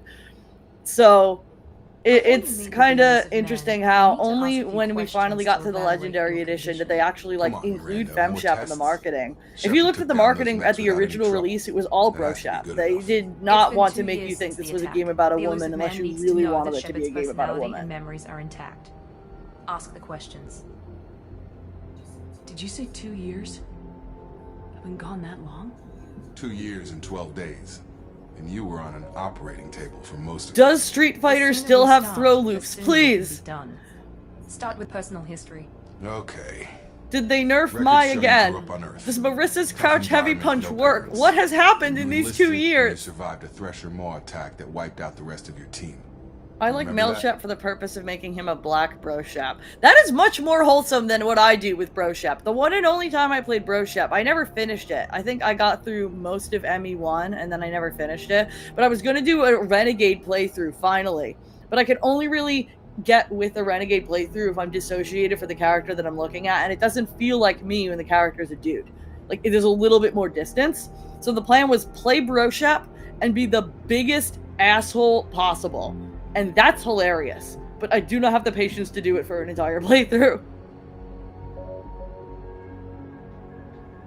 I like for the fact of its customization, how it feels perfect and good representation. That is what's so cool about Commander Shepard, and the reason I took FemShep as my gamertag is that this character gets to represent whoever you are.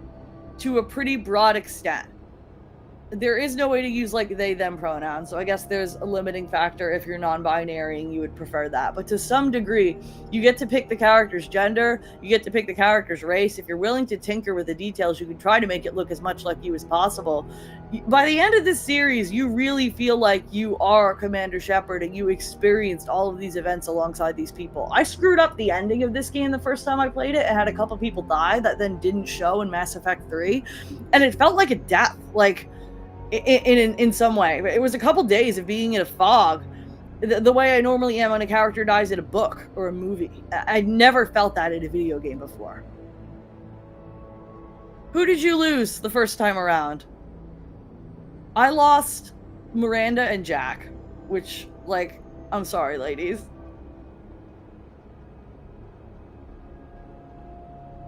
I lost a lot of friends that day. Going through something like that changes you. It can break you if you let it. I read the report. 50 Marines died on Akuz. You were the only one who lived. Satisfied, Miranda? That's genius. Make a character as little of a representation of you as possible to do the evil playthrough. But, like, if I'm gonna specifically just make Broshep a huge asshole as a white woman, I'm pretty sure if I make the character a race other than white, I just seem like a huge asshole. Plus, let's be real, canonical renegade Broshep would be a cishet white man. Like, the whole just like, I'm gonna do whatever I want and I don't care about any of these other species thing, like, character's gotta be white. I'm sorry. There's no way. I left a friend to die that day and I didn't do it casually. But I had to save as many people as You I lost could. Garrus? You lost Garrus? Without him, I Oh, couldn't. no. You gotta load an old save. I couldn't. I realized I didn't actually have a save far enough back to fix it. Everybody at But, Cerberus like, knows that oh my clone god, you facility lost had to be Garrus, destroyed. Samara, Miranda, Jack, and Thane? Come on, Miranda. You just wiped out half the cast! The memories are there, and I can vouch for Shepard's combat skills personally. I suppose you're right. We'll have to hope the elusive man accepts our little field test The as fact that evidence the enough. writing is actually structured where literally any major character can die at multiple points in the series and the story will just continue to make sense is so wildly impressive. The elusive man is waiting for you in the other room. The elusive man is waiting for you in the other room.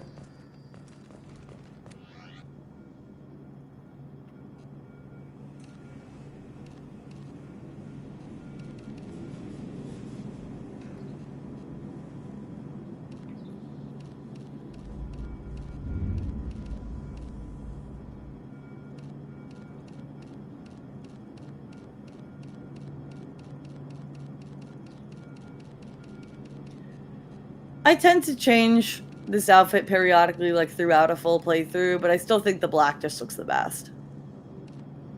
Maybe add a little more red throughout to kind of match the sleeve.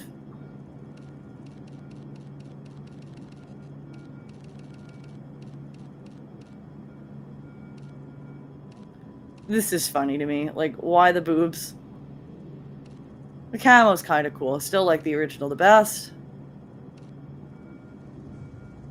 And you can change the color of that too, but again, I'm just going to stick with the red.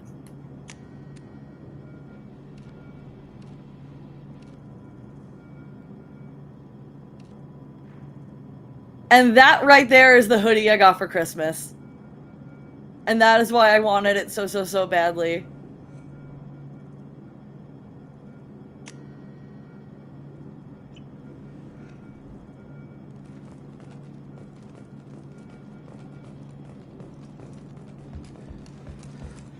When I replayed the Legendary Edition, I lost no one. Not gonna lie, I used a walkthrough the second time around. I was terrified. I didn't want to lose a single character. And it was really neat getting to see Jack and Miranda's arcs in the third one for the first time because I missed out.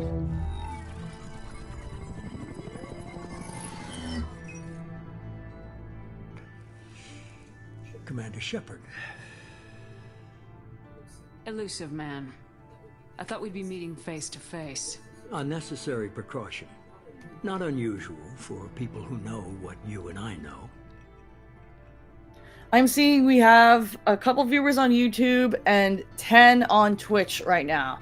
If 10 people gave $5, that's another $50 for the kids.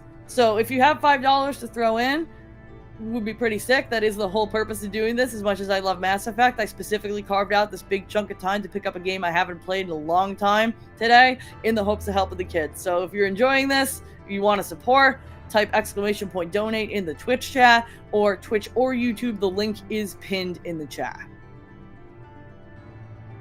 You might be the reason I'm still alive, but that doesn't mean I trust you. You need to put your personal feelings aside. Humanity is up against the greatest threat of our brief existence. The Reapers. Good to see your memory's still intact. How are you feeling? You need to earn the right to ask me those kinds of questions. Cerberus isn't as evil as you believe. You and I are on the same side. We just have different methods. Cut to the chase. What are the Reapers doing that made you decide to bring me back? Even when the animations are clunky and the lip sync is off, Jennifer Hale's voice acting gives this character so much, like, stage presence and body and layers. Like, even if I were a dude, I think I would probably still want to play FemShep at least once, because Jennifer Hale is just absolutely incredible. Fighting a war doesn't seem like Cerberus. Why are you involved? We're committed to the advancement and preservation of humanity. If the Reapers are targeting us, trying to wipe us out, Cerberus will stop them.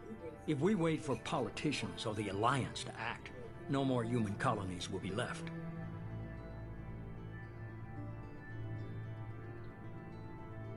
If what you say is true, if the Reapers are behind this, I'd consider helping you. I'd be disappointed if you accepted any of this without seeing for yourself. I have a shuttle ready to take you to Freedom's Progress, the latest colony to be abducted. Miranda and Jacob will brief you. Miranda killed Wilson in cold blood. Jacob's just a gun for hire. You expect me to trust them? Wilson was one of my best agents, but he was a traitor. Miranda did exactly what I expected of her, and she saved your life in more ways than one. Jacob's a soldier, one of the best. He's never fully trusted me, but he's always been honest about it. You'll be just fine with them. For now. Is this a volunteer job, or am I being volunteered? You always have a choice, Shepard. I accidentally skipped some additional dialogue routes there, but that's okay. We can part ways. But first, go to Freedom's Progress. Find any clues you can. Who's abducting the colonies? Do they have any connection to the Reapers? I brought you back. It's up to you to do the rest.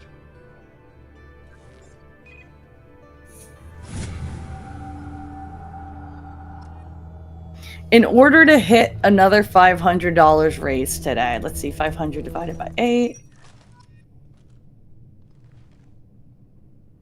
You need to raise about $63 an hour, which I don't know if that's doable when viewership during daylight hours is going to be lower on a weekday, but we shall see.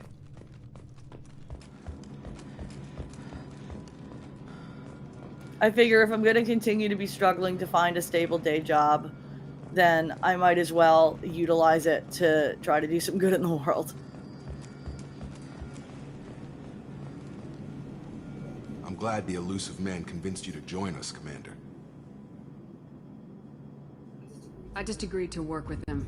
I still don't trust him. Do you trust me, Commander? You're part of Cerberus. I'll be keeping an eye on you, too. Fair enough. I can't expect you to trust me just because I ask you. I'll just have to earn that and then trust. cheat on me in the third game. Why did you join Cerberus? I guess I just got tired of never making a difference. So much of what we did in the Alliance seemed pointless. I thought things would change after the attack on the Citadel.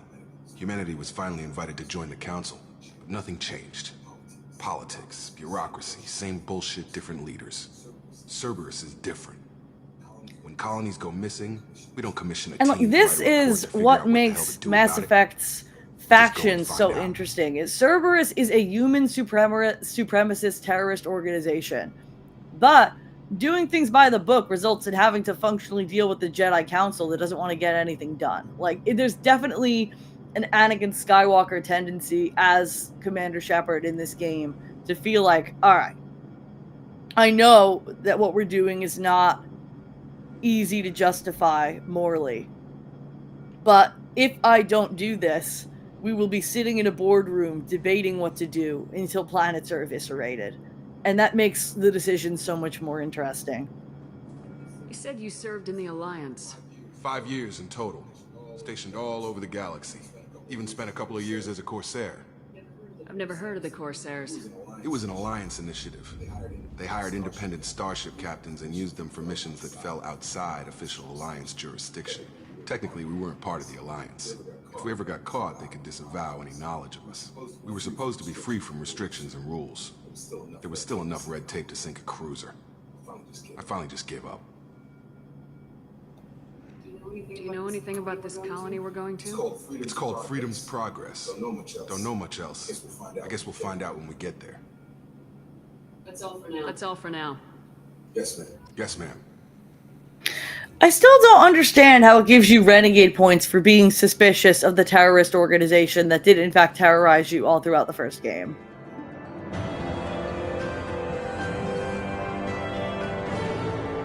Oh wow! I've never played it on the same thing before where it still has my completed save. 25% bonus experience, retain heavy weapons from previous playthroughs, credits, resources. Oh wow! So I could skip a lot of the like mining mini games and shit that are just time wasters because they know I did it before. That's really cool. And I get the grenade launcher immediately? That's sick. That's sick.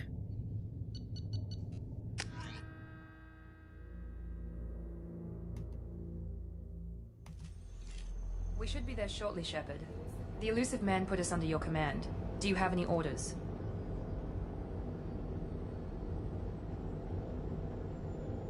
Are you sure you'll be comfortable following my orders? We didn't bring you back from the dead just to second guess you, Commander. If the elusive man says you're in charge, you're in charge.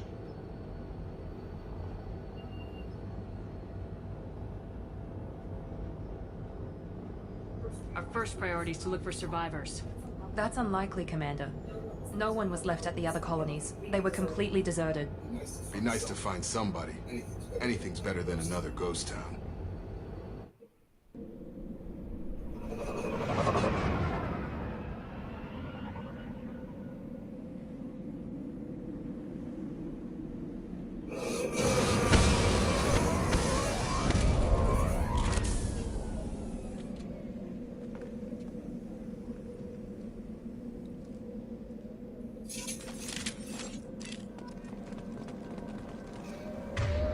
Damn!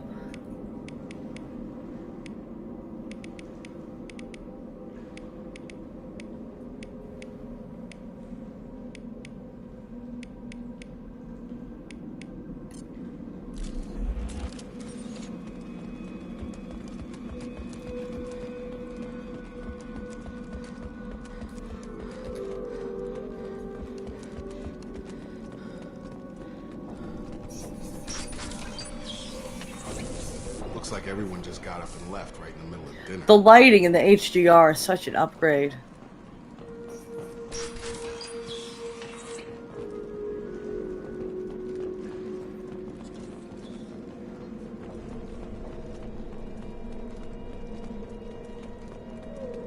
Strange.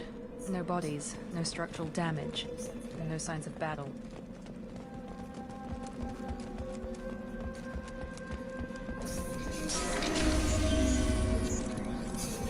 Hear that? Sounds like fence. Strange. Security systems were disabled at the Attention right!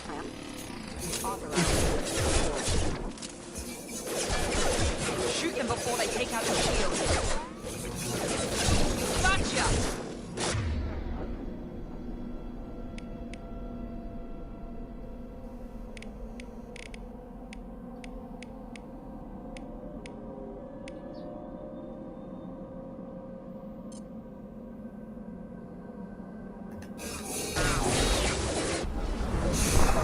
Whoa! I'm on it.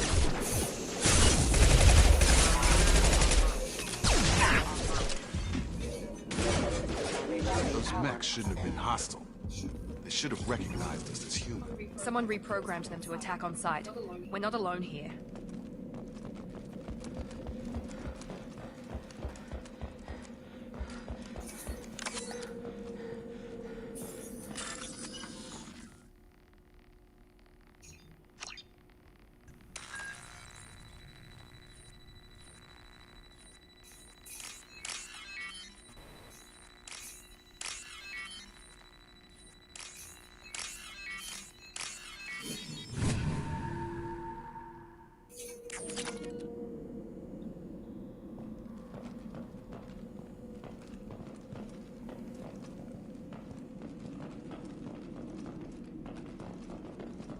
They've seen us.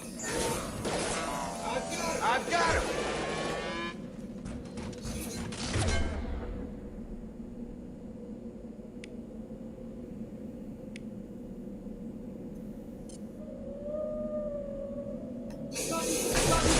Enemy down!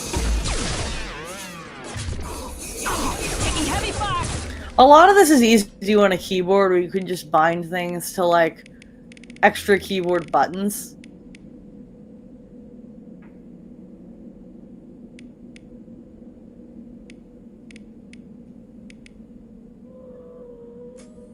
Alright, so R1.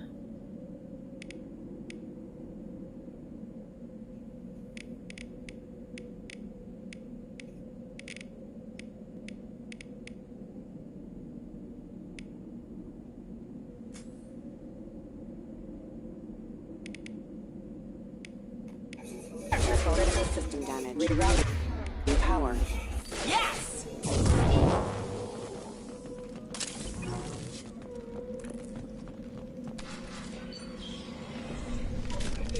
Yes, this is the Legendary Edition. Let me handle this. Wait. Shepard? I'm not taking any chances with Cerberus operatives. Put those weapons down! Shepard? Is that... Tally! You're alive? I love you so much! Cerberus rebuilt me, Tally. In return, they asked me to investigate these attacks on human colonies. You'll pardon us for not taking you at your word, Cerberus. We're well within our rights to investigate attacks on a human colony. I'd like to know what the... I forgot how early Tali showed up. I love her so much. Whatever's going on here, I don't think we need another fight. One of our people was here on pilgrimage. His name was Vitor. We came to find him. To put Quarians into perspective for anybody who has not played a Mass Effect before, Tali's species has extremely vulnerable immune systems. They're not literally disabled because it's species-wide. Like, it's not atypical for their species, but it does have definitely a disabling effect that they have to wear those suits 24/7. Or, like, the most micro germ in the environment could just kill them. And it leads to some really interesting stuff with the culture of the species as a whole. In addition to that, the Quarians created a AI species, functionally, of robots called the Geth. And the Geth rebelled and killed a bunch of them, and they've had deep hatred for each other ever since. And later in the series, I don't think we're going to get far enough just today to show that, but later in the series, you actually get to know a Geth that is not just murderous, and that appears to be independently intelligent outside of the hive mind, and it forces Tali to confront whether or not blaming the Geth for the destruction of their original homeworld is fair, when they created a slave species and then punished them for attempting to break those bonds. And it's just such interesting writing. I'm going to keep saying this kind of stuff over and over again, but there are just so many character arcs and world-building aspects that beautifully intersect throughout this series and get you emotionally involved. Isn't that a little strange? A Quarian visiting a remote human colony? Quarians can choose where they go on pilgrimage. Vitor liked the idea of helping a small settlement. He was always nervous in crowds. She means that he was unstable. Combine that with damage to his suit CO2 scrubbers and an infection from an open-air exposure, and he's likely delirious. When he saw us... If you play Broshap and you romance Tally, there is a, like, I believe fully off-screen sex scene with her because they still don't want you to see her face. And you get a message from her afterwards that's basically like, I had the worst cold ever and it was completely worth it. Vitor's the only one who can tell us what happened here. We should work together to find him. Good idea. You'll need 2 teams to get past the drones anyway. Now we're working with Cerberus? No, Praza, you're working for me. It's really fun to be streaming a game where I know a shit ton about it. Because with Street Fighter, I'm still at best Rookie of the Year. I'm learning alongside everybody else, and I'm looking to other people. Mass Effect? This game's in my bones. I love explaining this game to people. People really don't like Cerberus. What did I miss? They killed our people, infiltrated our flotilla. The flotilla is the spaceship where all the Quarians live because they do not have a home planet because of their home planet being destroyed by the World of the Geth. We can argue over who killed who later. Right now, we've got a job to do. Agreed. We work together to get to Vitor. Make sure to keep in radio contact. Will do. Good luck, Shepard. See you on the far side. I love you, my sister!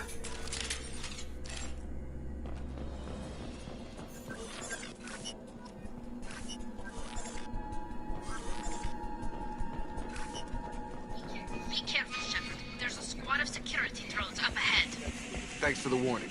We'll take care of them.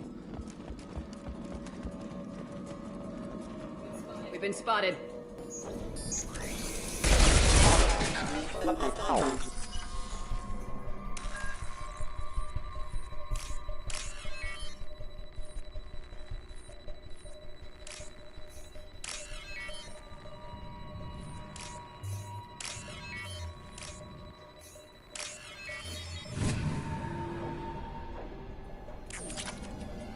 I think those are easier to do when you get to harder ones if you did pick engineer as an archetype. I should have listened to YouTube chat, I didn't see it in time.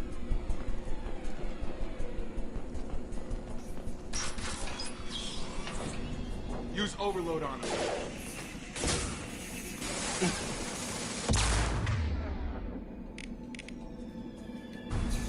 You're done! One left!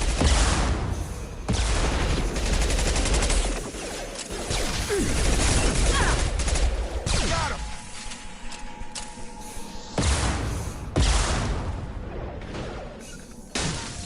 Easy, there we go! Shepard, Praza and his squad rushed on ahead. I told them to wait, but they wouldn't listen. They want to find Vitor and take him away before you get here. We should have expected this. Come on, we can still catch them.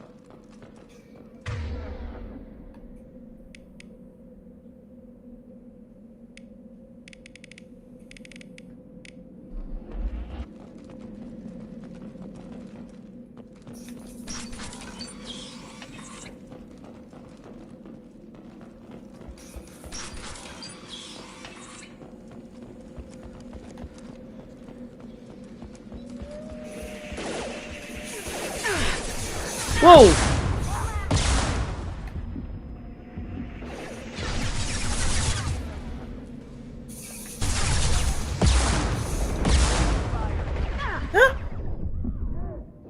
Got him. It's rocking. You're...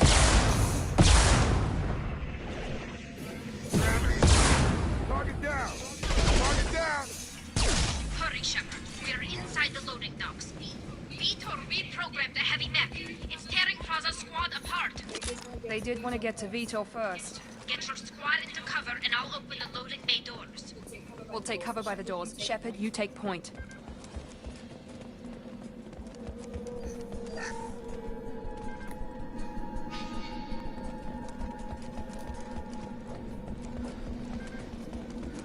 Take point, Shepard. We'll cover the door.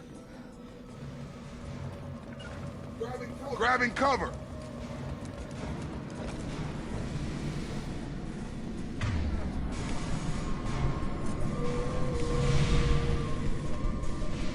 We'll take cover.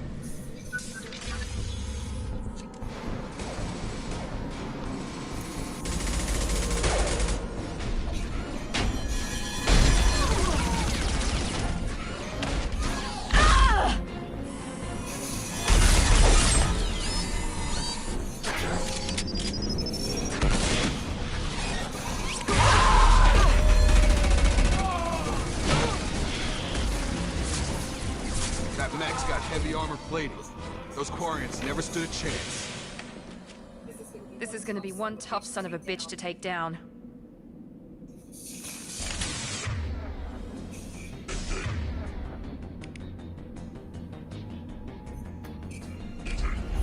Overload will take out their shield.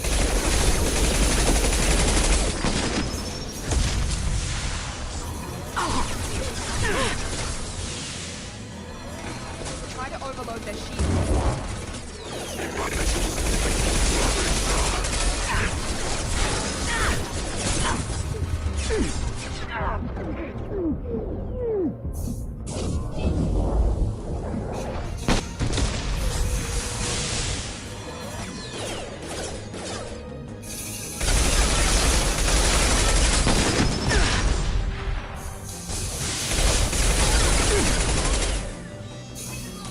Oh!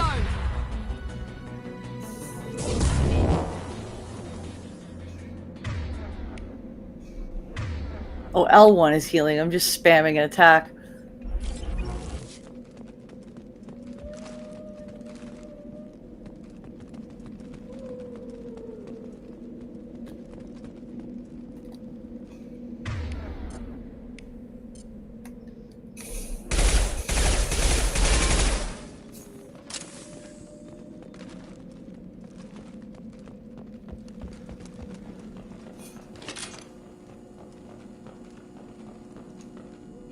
This is your chance to go find Vitor while I tend to the wounded, Shepard.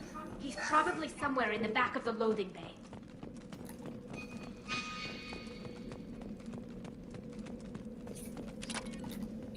This should come in handy.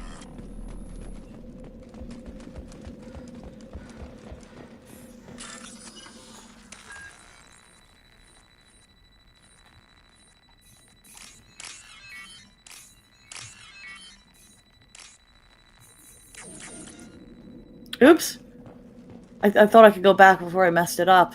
And now I just can't open that. That's great.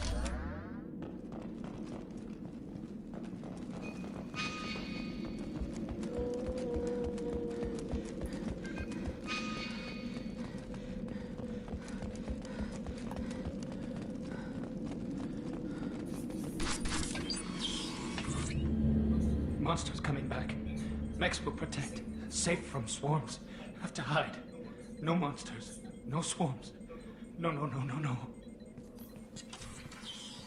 Vitor? No, Vitor. Not here. Swarms can't find. Monsters coming. Have to hide. Nobody's gonna hurt you anymore. I don't think he can hear you, Commander.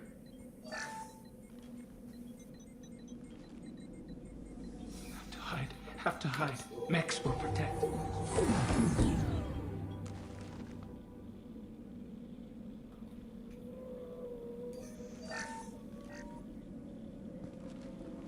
You're human.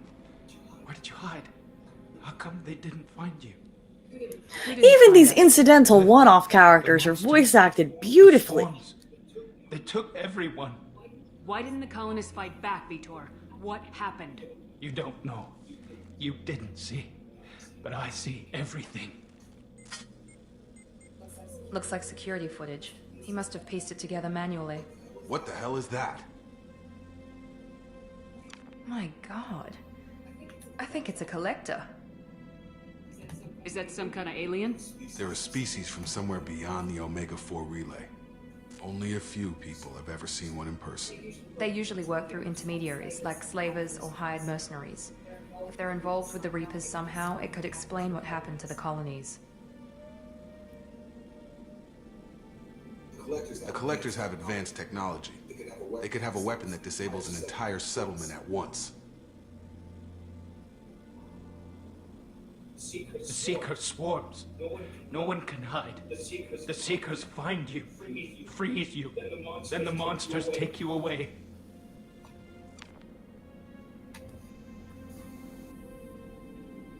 Why didn't the Collectors take you?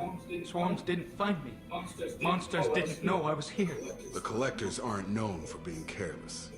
Maybe his enviro suit kept him from showing up on their sensors. Or they were using technology specifically designed to detect humans. Only human colonies have been hit. Tell me more about these swarms. It's how they find you. Seeker clouds. Machines like tiny I know insects. they aren't actually insects, but if a Find bunch you, of then they mechanical sting bugs you, were chasing me in freeze you. swarms and Sounds stinging like me, major I think I would just poison. lay down and accept death. Find That victims sounds and immobilize them with horrid. a stasis field or nerve toxin. I want to know more about the collectors.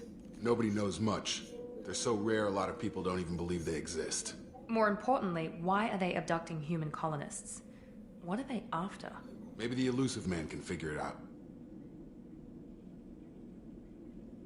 What happened next?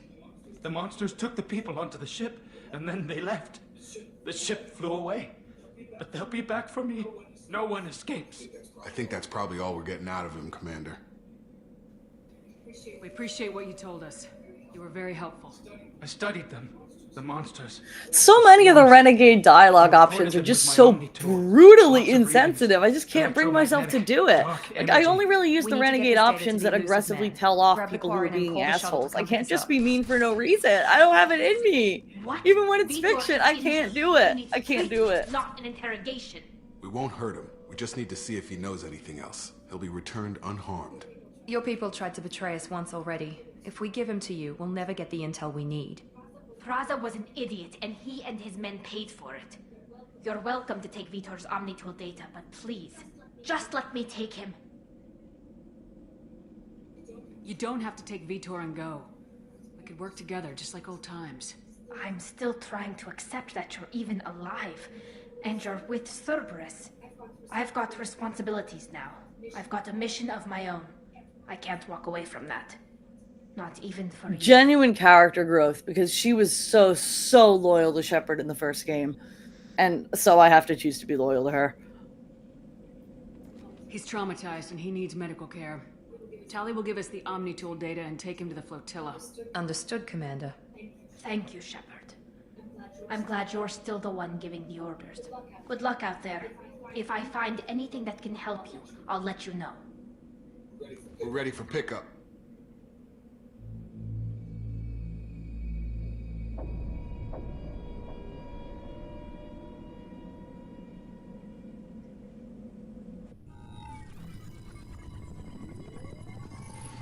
Shepard, good work on Freedom's progress.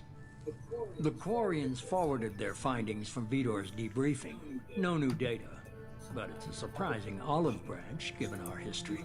You and I have different methods, but I can't argue with your results. I'm just trying to see if I can still fix the fact that the chat is not showing up on the stream. Add layer. Chat. Smooth that over. Shrink it down a little.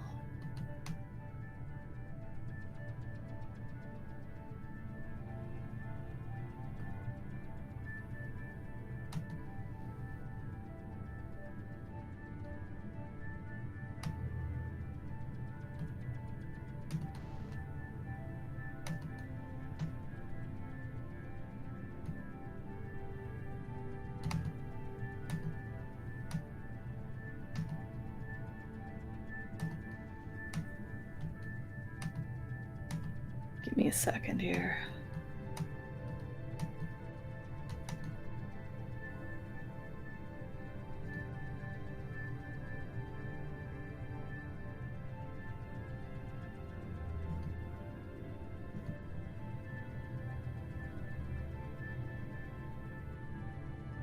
Background color, black.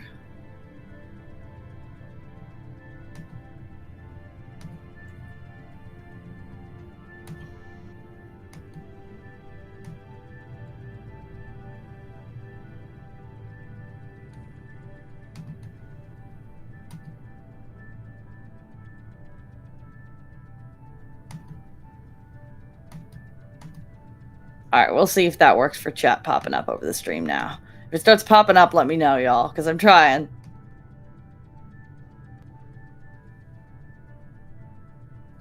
The data from his Omnitool should be quite useful. We're still analyzing it. But more importantly, you confirm the collectors are behind the abductions. Why do I get the feeling you knew about them already? I had my suspicions, but I needed proof. The collectors are enigmatic at best. They periodically travel to the terminus systems, looking to gather seemingly unimportant items or specimens, usually in exchange for their technology. When their transactions are complete, they disappear as quickly as they arrived, back beyond the unmapped Omega-4 relay. Until now, we've had no evidence of direct aggression by the collectors.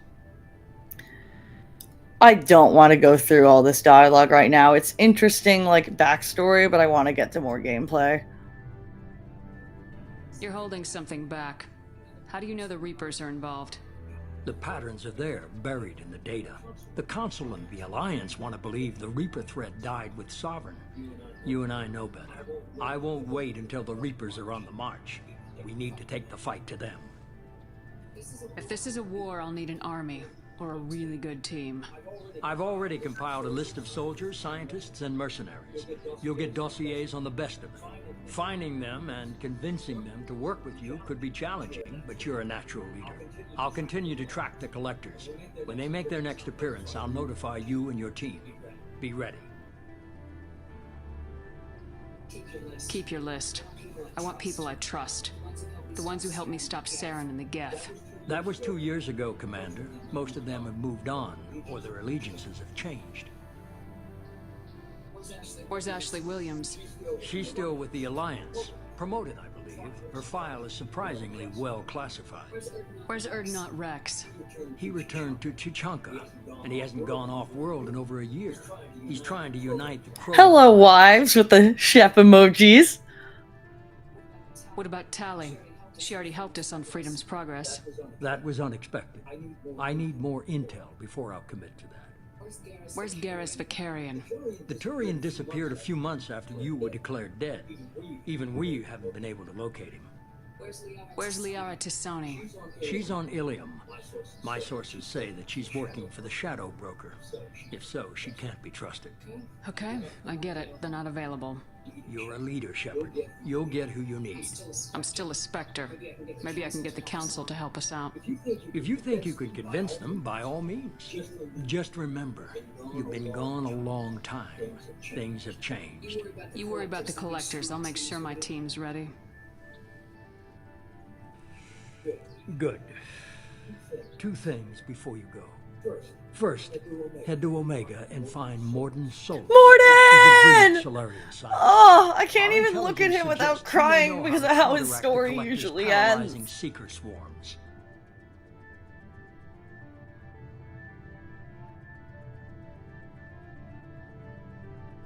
I haven't even started and you're telling me what to do? I'm giving you direction. What you do with it is up to you. I'm sure you'll make the right decision. All right. What's the other thing? I found a pilot I think you might like. I hear he's one of the best. Someone you can trust.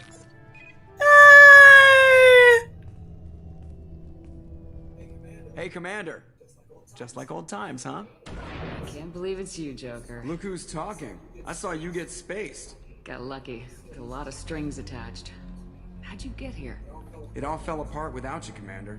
Everything you stirred up, the Council just wanted it gone. The team was broken up, record sealed, and I was grounded. The Alliance took away the one thing that mattered to me. Hell yeah, I joined Cerberus. You really trust the elusive man? Joker joining Cerberus is like the biggest thing that made me go, okay, so maybe we aren't the baddies. Because Joker is the most good-hearted person in this whole series, and I think that was a really good decision. To have you be like, I don't know any of these people, I don't want to work with this organization, and then have somebody that is just indisputably good people is very convincing. And oh my god, Return of the Normandy! It's so beautiful!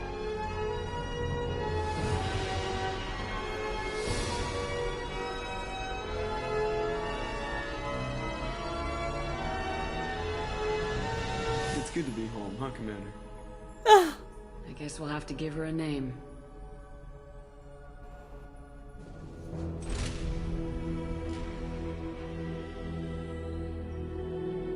Oh!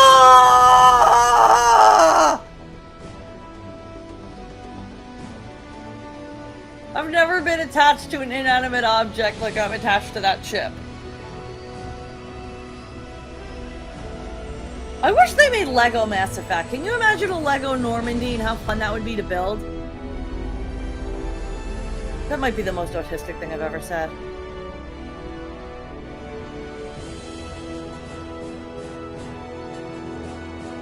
The music's swelling.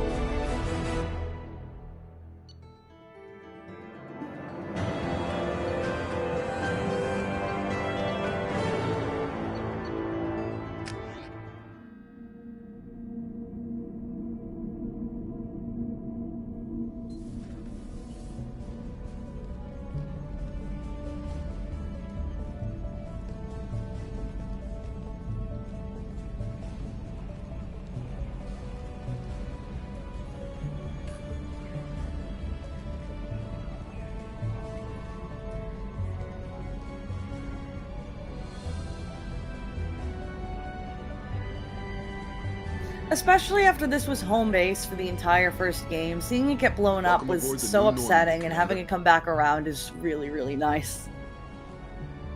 I've been looking over the dossiers. I'd strongly recommend starting by acquiring Morden Solus, the Solarian professor on Omega.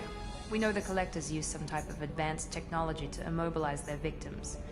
We'll need him to develop a countermeasure to protect us. I still don't trust these people. You still don't get it, do you? You're not in charge of this mission. I am. Operative Lawson makes a valid point, Shepard. Without the Professor, any encounter with the Collectors would result in failure. Who are you? I am the Normandy's artificial intelligence. The crew like to refer to me The only AI I will ever love. She doesn't take my jobs. She doesn't poison communities with pollution. In Game 3, she actually gets a body and becomes like a full-blown character that you genuinely care about. I love Edie. But, alright, we're gonna stay in character here. Shut that thing down. I don't want it on my ship. Have I offended? Shepard spent a great deal of time fighting rogue AI. Geth, mostly. Plus that incident with the Alliance's Hannibal system on Luna. Your distrust is logical, Shepard, unlike the irrational mistrust of most humans. However, I am no threat to you or anyone else. I observe and offer analysis and advice. Nothing more. I'm guessing it takes more than just the three of us plus Joker to fly this ship. The Normandy has a full crew. They're at their stations awaiting your orders. Final preparations for takeoff are complete, Commander. When you're ready to go, just pick a destination from the galaxy map and the CIC and I'll plot a course. Jacob and I should return to our posts. Come find us if you have any questions. Edie kind of fine in the chat. You're not wrong. They made that robot sexy in Game 3.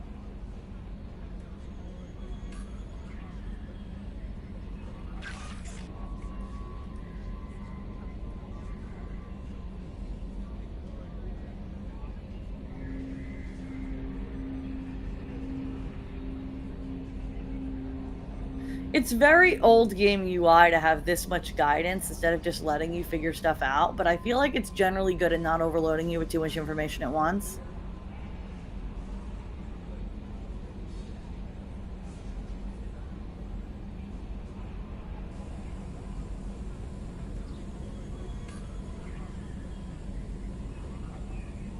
As much as I kind of had Shep being a bitch, it does make sense to get Morden first so that we can get upgrades.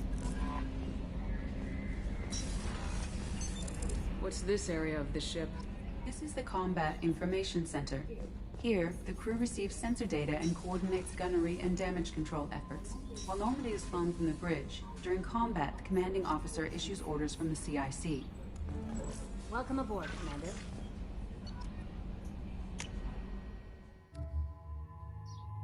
Oh, she's got alternate. I forgot about the alternate outfits. Let's actually do that. For Miranda, I kind of like her alternate outfit.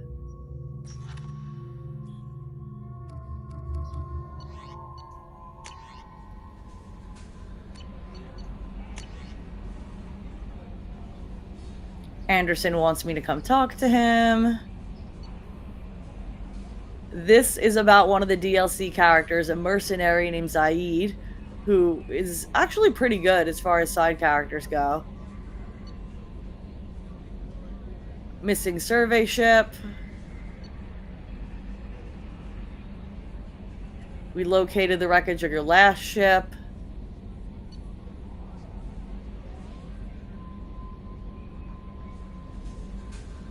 There's a recon hood. Oh yeah, that's a helmet that doesn't show the face. I like the facial expressions in this game. I don't like to wear a helmet if I can help it. Project Overlord. Okay. Project Overlord might be one of the only side quests that I genuinely really don't like. Because you basically find out that this entire massive, like, AI thing is being powered by this guy's autistic brother who's suffering in order to make it run, like, physically. You can rescue him, and he gets a happy ending in Game 3. But you also have the option to literally just let him suffer and die, and he never has any agency at all, and it's probably the only time in the whole series that a plotline left a bad taste in my mouth, because it just felt so unnecessarily icky. Like, I don't even know that I want to play that quest again. Incident involving Geth. We got a weapon from them. The other side character, Kasumi. She's a thief. She's fun. She has great dialogue.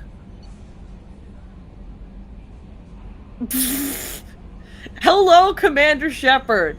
Thank you for submitting your updated medical documentation. Your status has been changed from deceased to alive.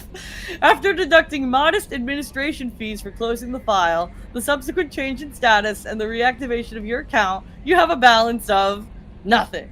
Thank you for banking with us.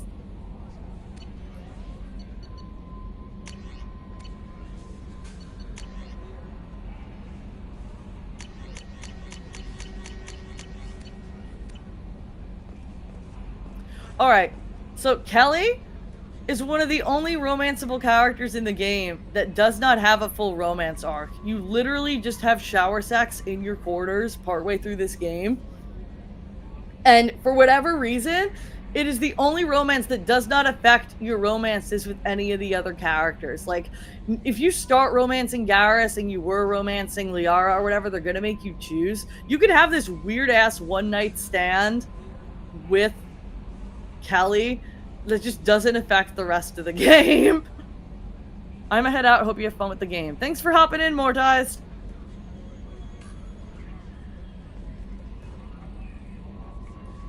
Hi, Femshep. I think we can hear your return. Boshtet Turian. I love that username. Alright, since we're getting some new people, this is a charity stream, so keep in mind I have a donation link pinned at the top. We already got, I think, like $30 today in the past 2-ish hours, which is awesome. But we were able to raise $500 on Saturday. And I know it's the middle of a weekday, so we may not get as many viewers, but I'd really like to see us try as much as we can to continue to keep that momentum going. So if you're enjoying the stream, if you like Mass Effect, throw in $5, tell me who your favorite character is. Chambers. I've been assigned as your administrative assistant. I'll manage your messages and help you monitor the crew. And I must say, it's such an honor to work under you, Commander Shepard. I'm glad to have you on the team, Miss Chambers. Please, call me Kelly. Okay, Kelly. Anything else? Do you have a moment to talk? I always have time for you, Commander. What are your responsibilities? I'll keep you notified of any messages or appointments you might have. If any of the crew has important business to discuss, I'll make sure you know. That'll be all. Oops. I didn't mean to skip out. How may I help you, Commander? Do you have a moment to talk? I always have time for you, Commander. How do you feel about being assigned to the Normandy? I was handpicked by the Elusive Man to help fight the greatest threat known to humanity. How do I feel? Honored, exhilarated, terrified. Mostly I feel encouraged. Under your leadership, we can't fail. Don't worry. Don't worry. We'll defeat the Collectors. I trust you implicitly. The moment I met you, I close my eyes, fall back, and you'd be there. You know what? We're flirting. I might do more than catch you, Kelly. Now that's nice. Anything else you'd like to talk about? I can't even flirt with badly animated fictional women with bad haircuts without making this face. I'm so bad at being gay. This organization has a dark reputation. Do you have any concerns working for them? Not at all. Our methods can be harsh, but Cerberus has noble objectives. We look out for human interests. Advance human technology, save human lives. They're good goals. Sounds like Cerberus wants to dominate all aliens and put humankind on top. Cerberus looks out for humanity, but that doesn't mean we hate aliens. My sister started a dog shelter, but she loved cats too. I love humanity. I also love Asari, Quarian, Turian, Solarian, Hanar. That isn't in conflict with Cerberus ideals. That's a very positive attitude. What can I say? I'm a people person. Anything else you'd like to talk about? How do you feel about being assigned to the Normandy? I was handpicked by the Elusive Man to help fight the greatest threat known to humanity. How do I feel? Honored, exhilarated, terrified. Mostly I feel encouraged. Under your leadership, we can't fail. That'll be all. I'll be here if you need anything.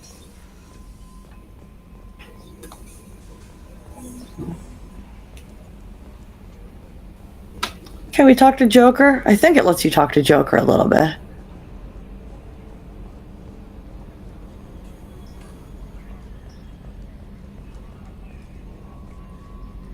Can you believe this, Commander? It's my baby. Better I love him. And leather seats. Military may set the hardware standard, but on a first-gen frigate, they could care less if the seats breathe. Civilian sector comfort by design. Reproduction is not intended to be perfect, Mr. Moreau. Seamless improvements were made. And there's the downside. I liked the Normandy when she was beautiful and quiet. Now she's got this thing I don't want to talk about. It's like ship cancer.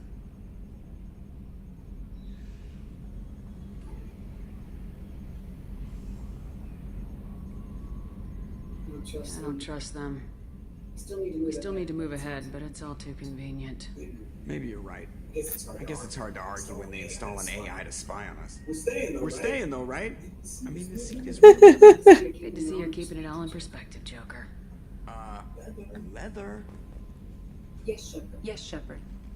I want to know more about you. Do you have a specific inquiry?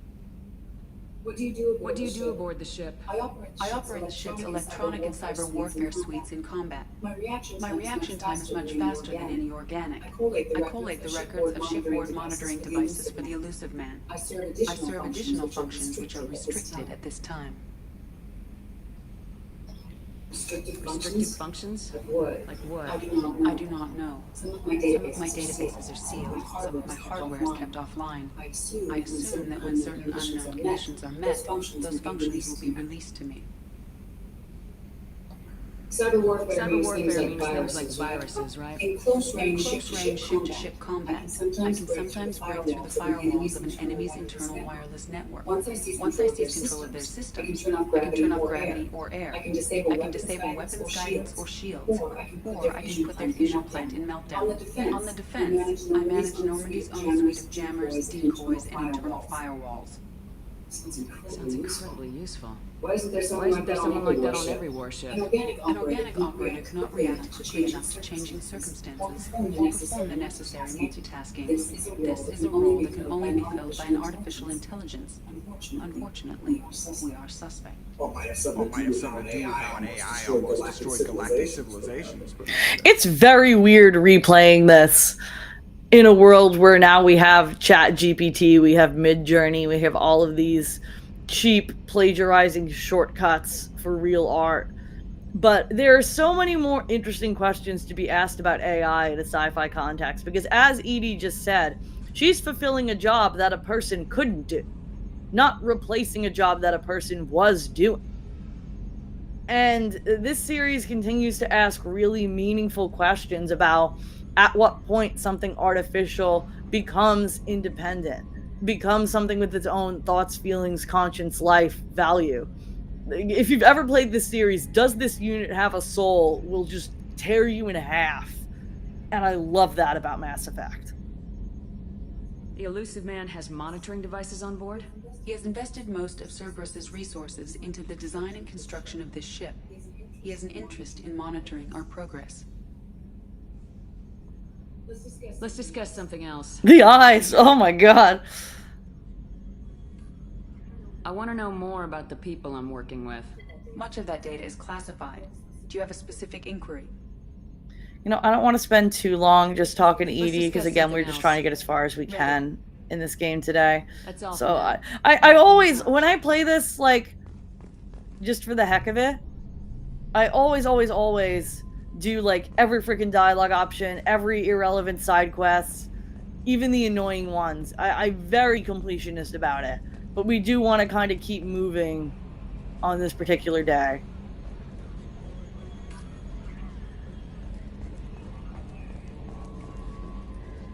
A lot of these rooms unlock once you get additional crew members. Let's just check out our cabin real quick.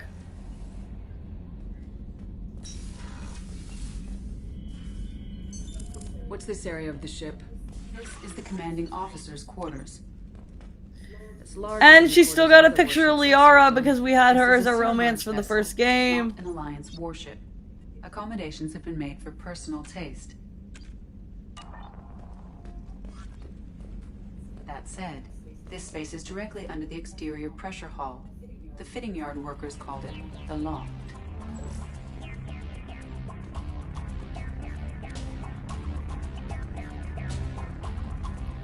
You could actually buy fish at one point, but if you forget to feed them, like, between every mission, they die. And my fish always die. And this is why I should never be allowed to have a real fish.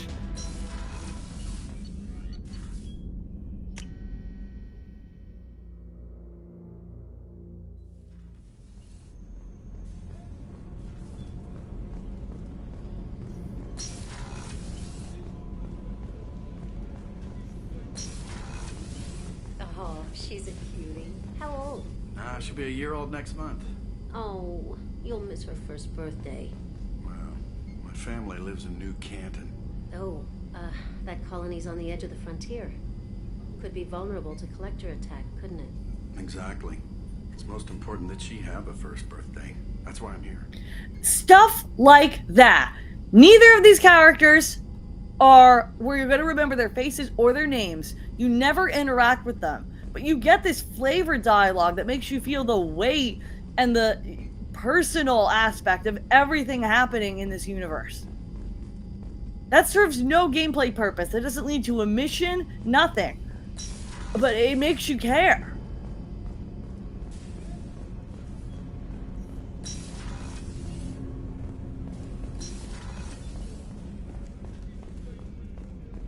Chef surprise again? Come on, Rupert. I'm sorry, Princess. Filet mignon and caviar coming right up. Let me just get out my doilies. That'd be real nice, Mr. Gardner. Commander Shepard, the hero of the Citadel. You did humanity proud that day. As Sergeant Rupert Gardner here. How can I be of service? Do you have everything you need? Yeah, I make do. But have you ever tried to prepare a decent meal with military provisions? I'm good, but I'm no miracle worker. Taking down the collectors is going to be rough business. The crew deserves a few fine meals before they throw themselves into the fire. What do you need? What do you need? If I had some quality ingredients... Oh, shit. You've got more to worry about the grocery shopping on the Citadel. Forget I mentioned it. I head that way. I'll keep an eye out. Much appreciated. Most of this list is probably standard fare for those nambies on the Citadel. Anything else you'd like to talk about?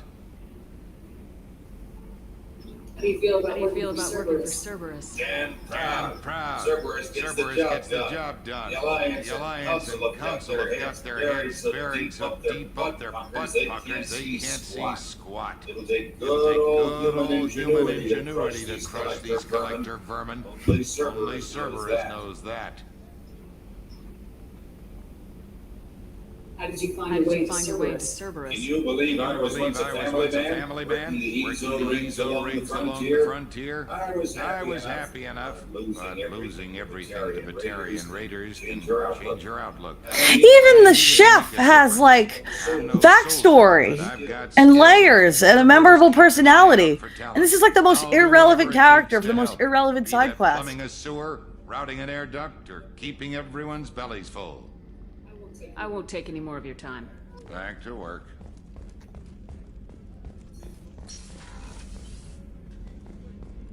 Commander, what can I do for you? Anything I should know regarding the Normandy? The crew's working well, and the ship appears to be performing to specifications. Do you have a minute, Miranda? No doubt you've got a lot of questions. Cerberus isn't as evil as most people believe. If I can help allay any of your concerns, I'd be happy to do so. So, what would you like to know? I know what we're doing here, but what's Cerberus' long-term goal? The advancement of the human race. Nothing more, nothing less. Have the Special Tasks Group. The Asari have their legendary commandos for stealth and recon operations. Cerberus is humanity's answer to those organizations. But those organizations are regulated by governments. Who keeps Cerberus in check? Nobody. We're privately funded, and our backers trust the elusive man to make the right decisions. But he's very clear about our goals. Protect humanity and serve its advancement. Are you military or political? Or both? Cerberus has several divisions. Political, military, scientific, but we're all working towards the same goal. We keep our ranks and structures similar to the Alliance. A lot of our recruits started there, but not all Cerberus operations use the same protocols. We try not to get bogged down in bureaucracy or formality. What can you tell me about the elusive man? Not much that you don't already know. Even I don't have access to most of his background. And you've seen more of him than most ever do. It's rare for him to become directly involved in missions, but you're something special. Whatever else people might say about him, I can assure you he's got humanity's best interests at heart. That includes you and me. Tell me about yourself, Miranda. I guess that's fair. I've spent the last 2 years learning everything there is to know about you. Well, you should probably know that I've had extensive genetic modification. It's not my decision, but I make the most of it. It's one of the reasons the elusive man handpicked me. I'm very good at just about anything I choose to do. You certainly don't lack for confidence. It's just a fact. My reflexes, my strength, even my looks, they're all designed to give me an edge. No point in hiding from it. It's the reason I'm trusted to oversee the most dangerous, risky, and technically demanding operations Cerberus undertakes. And it's why I was assigned to you. It's my job to make sure you succeed, Shepard. What level of genetic modification are we talking about? It's very thorough. Physically, I'm superior in many ways. I heal quickly, and I'll likely live half again as long as the average human. My biotic abilities are also very advanced. For a human. Add to that some of the best training and education money can buy, and, well, it's pretty impressive, really. Sounds like you were designed to be perfect. Maybe, but I'm not. I'm still human, Shepard. I make mistakes like everyone else. And when I do, the consequences are severe. Everyone expects a lot from someone with my abilities. Thanks for the information, Miranda. Talk to you later. Of course, Commander. Whatever you need.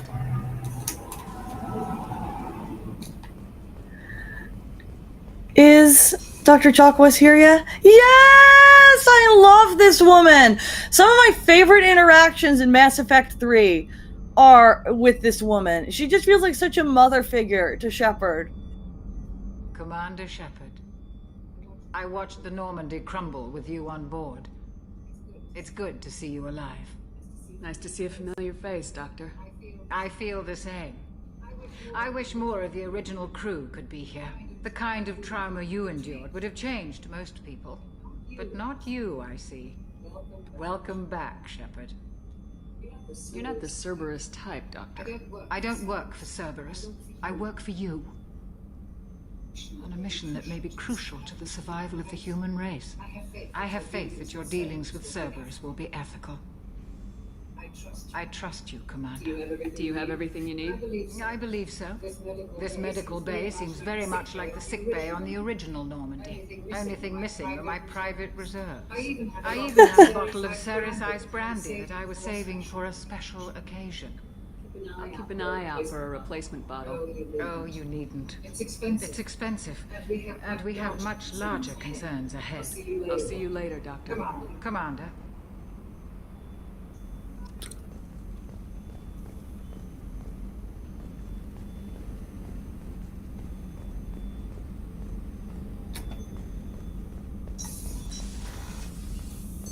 It's this area of the ship. The sixth. That's all for now. Logging you out, Shepard.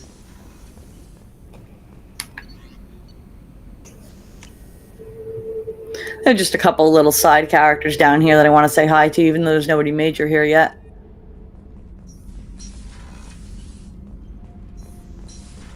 These two. You came all the way down here to see us? You're speaking to our commanding officer. I'm touring the ship, getting to know my crew. I'm Engineer Ken Donnelly, handling the power control systems. This is Gabby. That's Engineer Gabriella Daniels, actually. I'm responsible for the propulsion systems. What can we do for you, Commander? How did you wind up with Cerberus, Ken? Once you were gone, the Alliance brass descended like vultures, tearing apart everything you'd said. I was very public with my defense for you. I didn't hold back. That's an understatement. If Kenneth wasn't such a talented engineer, they'd have court-martialed him for insubordination.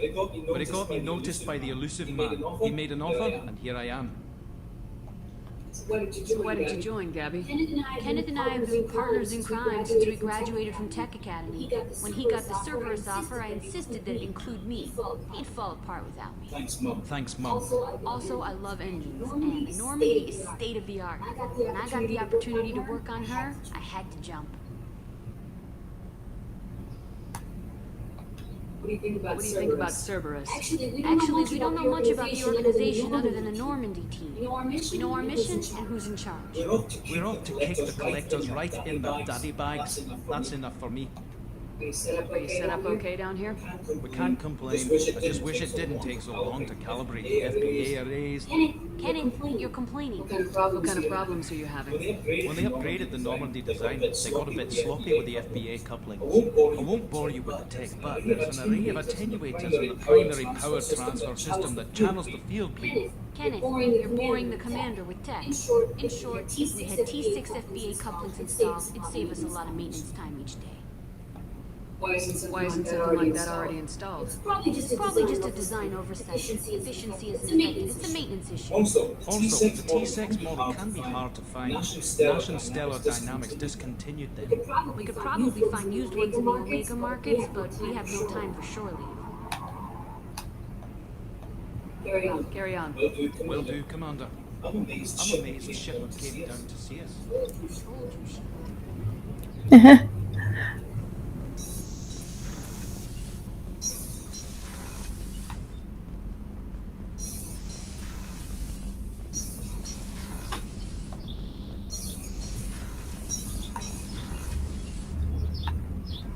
Nothing else here yet. Unlocks later in the game. Time for an actual mission. Commander, you've received a new message at your private terminal.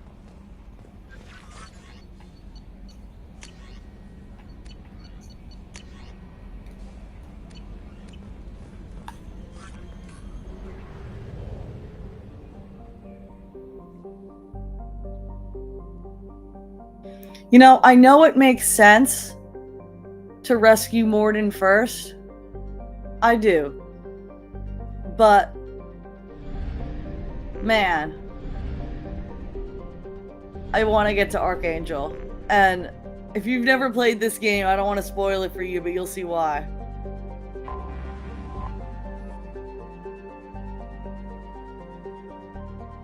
This is basically a crime planet.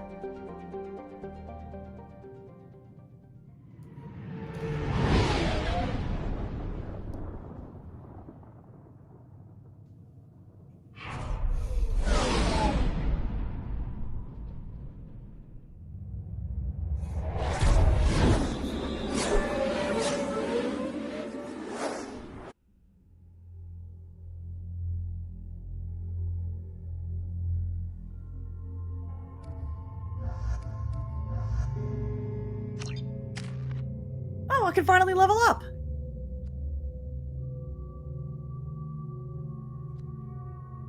Definitely want to unlock my other type of ammo.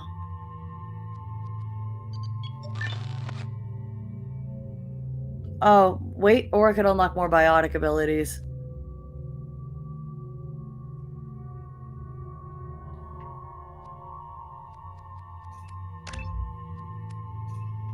And let's just generally upgrade as well. There we go.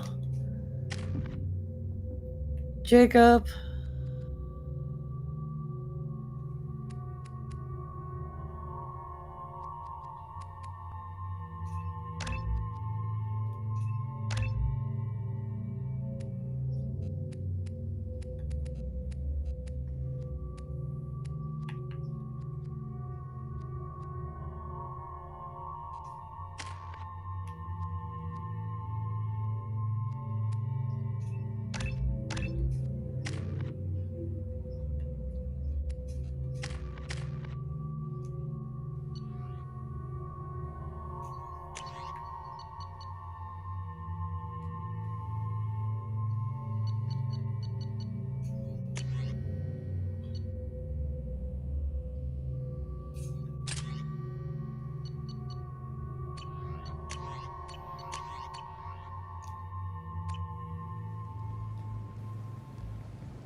Welcome to Omega.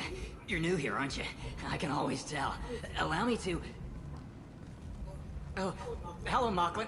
I was just... Leave, Fargate. Now. Of course, Mocklin. Whatever she wants. Blasted scavengers. Welcome to Omega, Shepard. You know who I am? Of course. We had you tagged the moment you entered the Terminus systems. You're not as subtle as you think.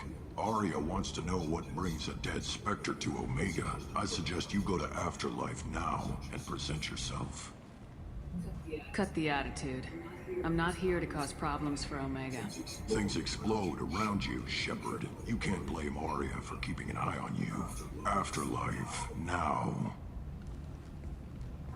I'm receiving quarantine warnings about the slots where Dr. Morton Solus runs the clinic. Anticipate resistance at the transport station.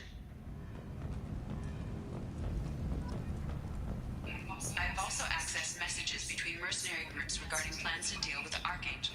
There's a recruiting station at Afterlife that may have information on him. Oh, this is one of the side characters that you can recruit.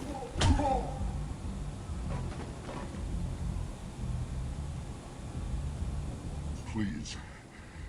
You have to help me. No one said you could talk, jackass. You Zaid Masani?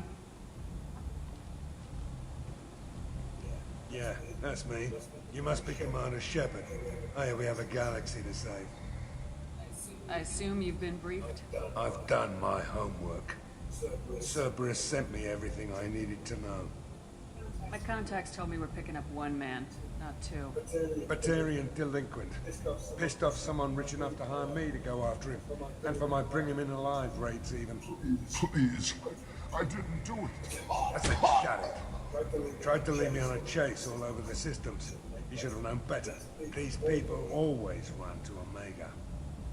What's your relationship with Cerberus? Easy. Cerberus is paying me a lot of money to help you on your mission. That's the long and short.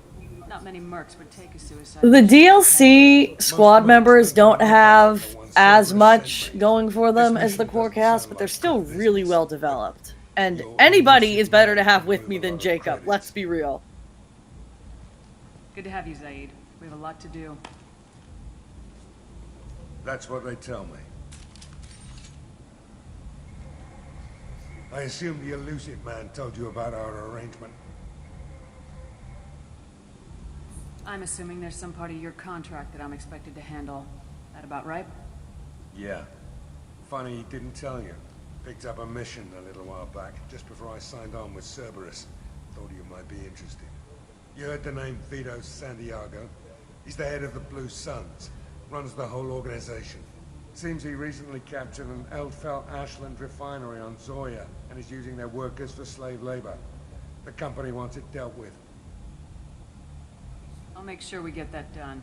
Good. Get it out of the way so we can concentrate on being big goddamn heroes.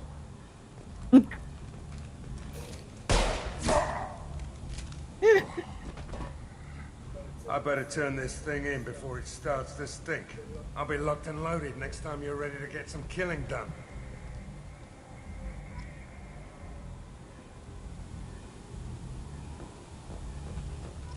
Now, can I just switch Jacob out for him immediately?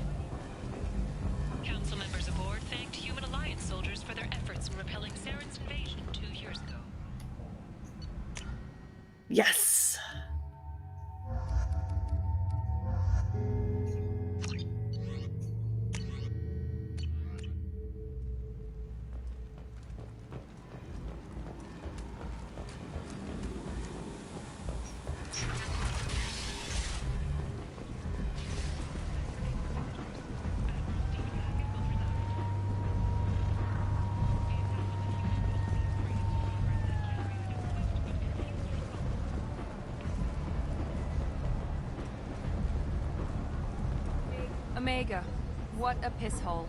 At least it keeps you on your toes. I've had to come here on business before. I feel like I need a shower afterward, in addition to normal decontamination.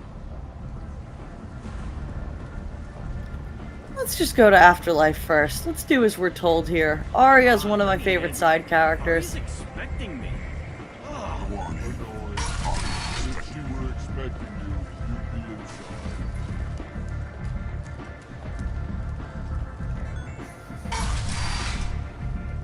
This entire area looks so good with the remaster graphics. It's ridiculous.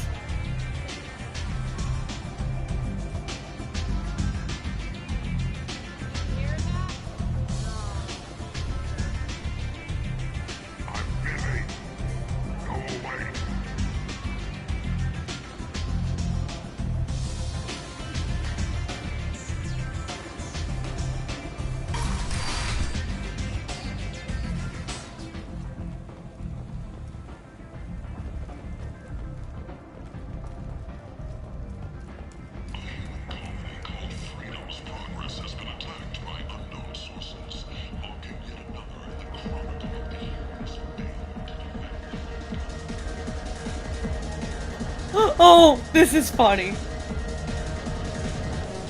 Hello, Monogoggle. Welcome to the charity stream. Alright. I think if we had more people, I'd be like, for every donation, I'm gonna have Shepard take a shot. But it's a little quieter today with the hours that this is doing. If you would like to contribute a donation, even just $5 for Shepard to get freaking wasted right now, the link is pinned in the chat. It's all going to the Trevor Project.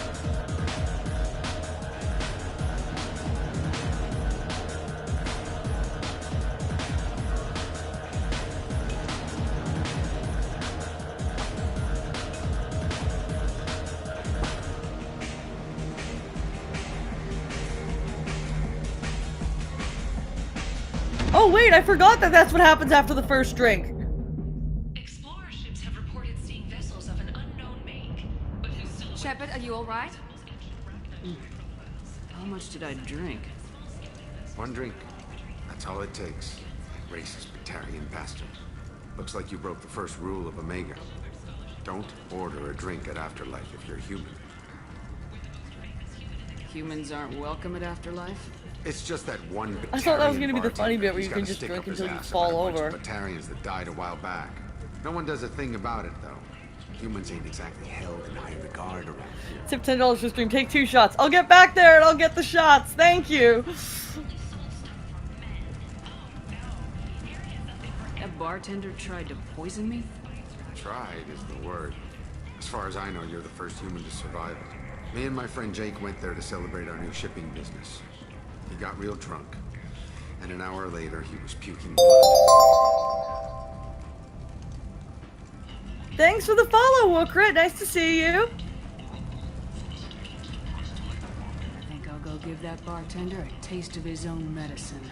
He won't be expecting you. That's for sure. Give that Batarian bastard what he deserves. Alright. I want some real drinks, and first that is going to require confronting this bartender.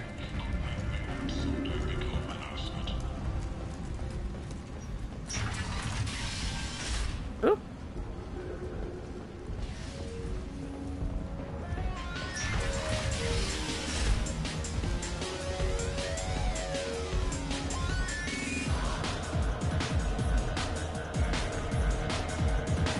After a brief diversion.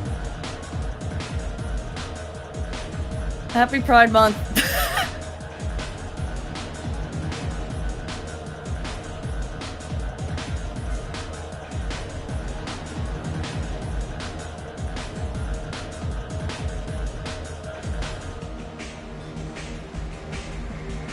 Hey, you! Do I know you? No, humans all look the same. Here, have a drink on the house. Oh, right, depending on... You do lose some options if you don't have enough Renegade points. What do you think these people will do when they find out you're poisoning your customers? Poisoning what now? This has nothing to do with you. Who's next? Turians? You don't like them either, right? Answer the damn question, Forvan. You want a piece of me? I'll leave your corpse for the torch. Not taking any chances. I love that that gets you power gun points, that you could just fucking kill that guy. Alright, now where's the spot where you can actually order shots? I guess it's not in Afterlife. I know there's a place where you can get drunk as shit in this game, because I remember it.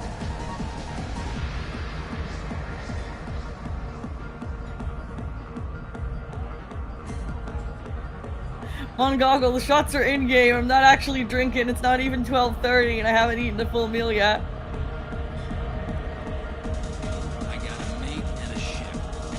I only brought one with me to Omega.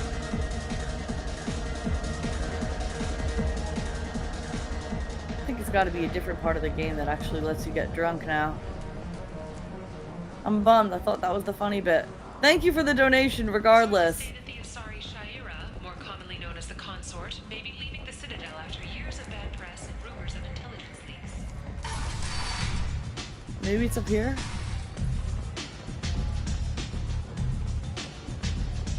No, you can't order drinks up here. I don't know. Let's head up here and meet good old Arya, who has the most fantastic mean lesbian aura. And I love her for that. That's close enough.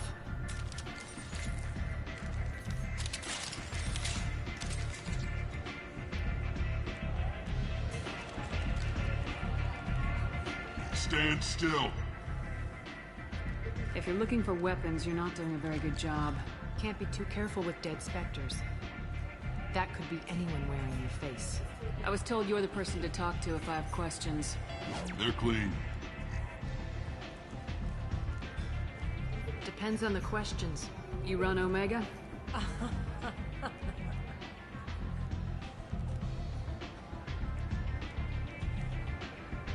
I am Omega.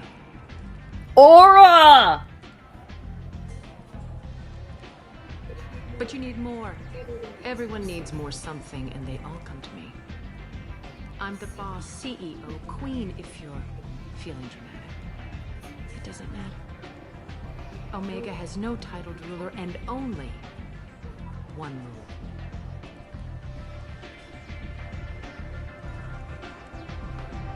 Don't fuck with Arya.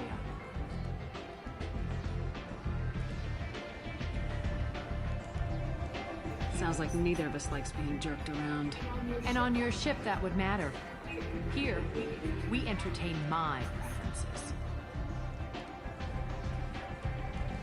If it were possible to romance Arya, I would do it in a fucking heartbeat. This character is so fun. For you. I'm trying to track down Archangel. You and half of Omega. You want him dead too? Why is everyone after him? He thinks he's fighting on the side of good. There is no good side to Omega. Everything he does pisses someone off. It's catching up to him. I'm putting a team together. He's on my list. Interesting. You're gonna make some enemies teaming up with Archangel. That's assuming you can get to him. He's in a bit of trouble right now. What kind of trouble? The local merc groups have joined forces to take him down. They've got him cornered, but it sounds like they're having trouble finishing him off. They've started hiring anybody with a gun to help. That could be our way in. They're using a private room for recruiting. Just over there. I'm sure they'll... One of my favorite Renegade interrupts is in that room. What can you tell me about Archangel? Not as much as I'd like. He showed up here several months ago and started causing all sorts of problems. If you make your own laws, which everyone here does, he makes life difficult. He's reckless and idealistic, but he seems to know enough to stay clear of me. Which merc groups are after Archangel? Blue Suns, Eclipse, Blood Pack. They're Omega's major players. Unless they're at war, you'll never see them together. But one thing they hate more than each other is Archangel. Do you hate Archangel? I don't have time for hate, but I distrust them all equally. For now, I'm happy just to let them kill each other. I appreciate the help. See if you still feel that way when the mercs realize you're here to help him. I'm looking for Morden Solus. Do you know where I can find him? The Solarian doctor? Last I heard, he was trying to help plague victims. This is another bit that feels very different post-COVID, replaying Mass Effect. He's as likely to heal you as he is to shoot you. What can you tell me about him? Used to be part of the Solarian Special Tasks Group. He's brilliant and dangerous. Just don't get him talking. He is the most gloriously eccentric character in the If you really need series. to find him, take a shuttle to the quarantine zone. No guarantee they'll let you in, of course. Tell me how you got set up here. That's as privileged as information gets. I have many friends and enemies I keep at varying distances. I don't count you among either. Damn! We'll see how useful you prove. Short answer, mind your own damn business. One scan and we're straight to business. People are usually more concerned about who I am. Your death was downplayed, but hardly what I call a secret.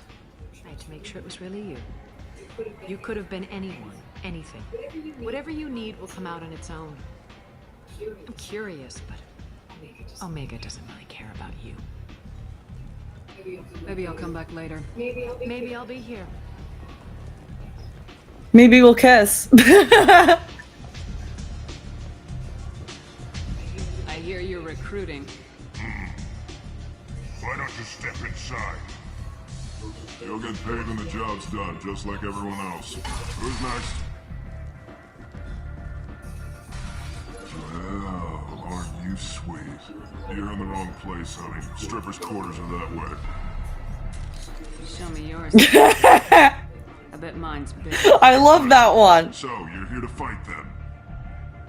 Sure, if this is the place to go after Archangel. This is the place. Standard fee is 500 credits each. You get paid when the job's done. If you die, your friends don't collect your share. You'll need your own weapons and armor. Looks like you got that covered. And no, this does not make you a member of the Blue Suns, Eclipse, or the Blood Pack. You are a freelancer, period. Any questions? I want to get to the point. Where do we go? Just head over to the transport depot outside the club. One of our boys will take you from there. Send in the next one. Hey, is this where I sign up? You look a little young to be freelancing as a merc. I'm old enough. I grew up on Omega. I know how to use a gun. Yeah, you know enough to get yourself killed. I can handle myself. Besides, I just spent 50 credits on this pistol and I want to use it. Get your money back. Hey, what are you... Trust me, kid. You'll thank me later.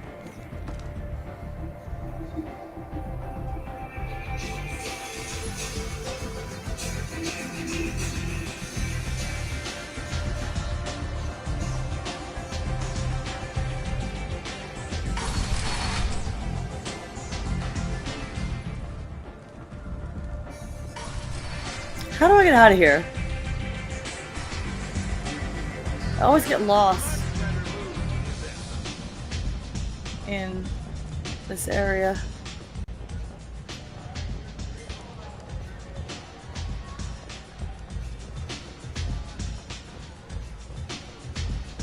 Uh-huh.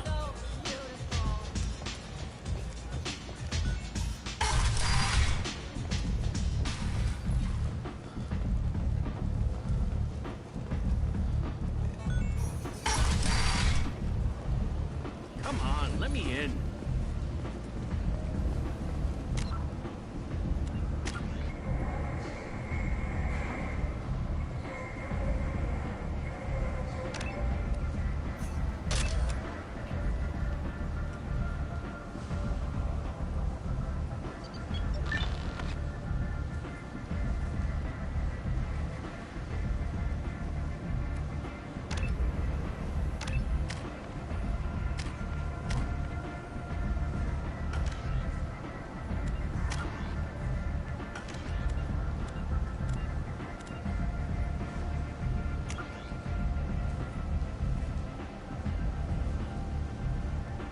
Trying to figure out if there's a way to track a specific mission, but I think I just need to remember where to go.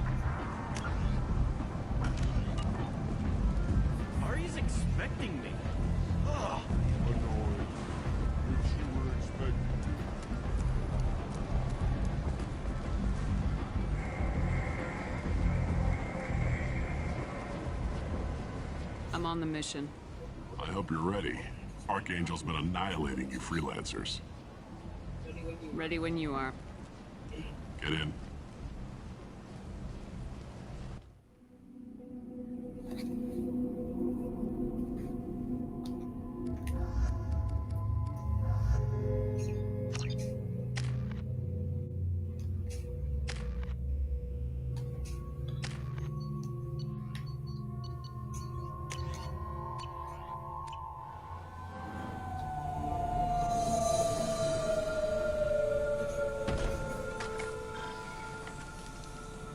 It's about time they sent me someone who looks like they can actually fight.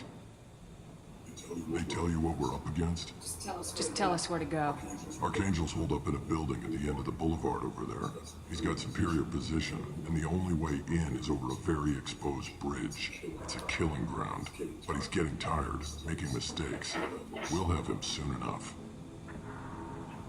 I'll get to him. Just point me at that bridge. I like your attitude, but we've got a plan in place. You'll be on a distraction team. Head straight over the bridge and keep Archangel busy, so the infiltration team can sneak in behind him. Let's go down suicide. Pretty much. But you look like you can handle it. Head up to the boulevard and I love that the characters you bring all have incidental dialogue during cutscenes and things. That, like, it is impossible to see all of it in 1, 2, even 3, 4 playthroughs. Because the side characters you have with you are going to vary. Even in their interactions with each other.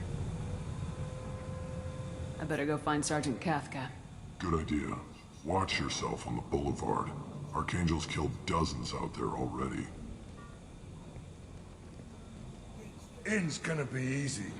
Out's gonna be a bitch. Let's find him first. Then we'll figure out how to get back. Alright. I am going to call it here for my scheduled lunch break. I will be back in 1 hour, and we then go for another 5 for a total of 8. Before I hop off, I know we are a little low on viewers at the moment. Maybe this will get more viewers in the afternoon. We'll see. But I wanted to talk a little bit about the Trevor Project itself and why I picked it as the charity that I wanted to raise money for after my trip was funded.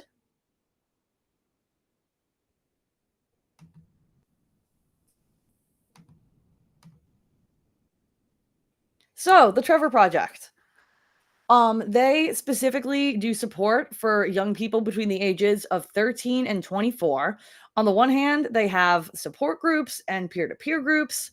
They have resources like even breathing exercises for dealing with anxiety, research on particular issues affecting queer youth, research on surveys about mental health. They have, I'm having some trouble navigating to everything in specific, like off the cuff. But I know they have a section with like a handbook on how to come out, if you should come out, ways to understand difference between sex and gender, sexuality being a spectrum, difference between romantic and sexual attraction, how to find somebody safe to come out to, what to do if you don't have somebody safe to come out to. Aha, here we go.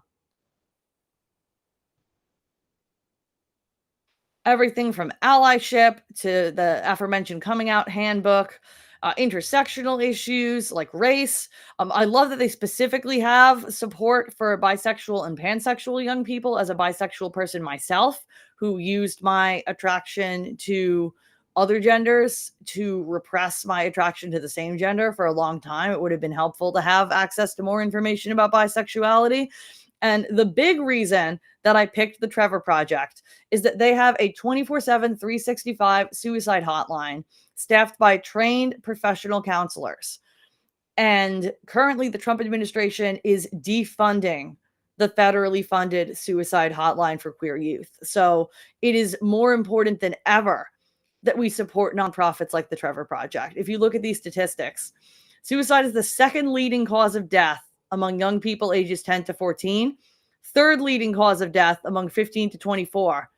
And it is a significantly increased risk for queer people in that age demographic, more than 4 times a higher risk More than 1.8 million queer young people seriously consider ending their lives each year in the US, and there is one attempt every 45 seconds. So this is not a niche concern. This is not something that isn't really that big a deal. I think sometimes people have a perception that because things have gotten quote unquote better for queer people, it's not still hard, but especially if you're a teenager with a still developing brain who does not have adequate support system, there's still a huge mental health burden on the young queer community. 41% of queer young people seriously considered ending their lives in the past year, and roughly half of trans and non-binary youth, which is just such a tragedy. And they also address intersectionality of how those risks are also affected by things such as race or disability. They have stats specifically on bisexual youth, which I really, really appreciate.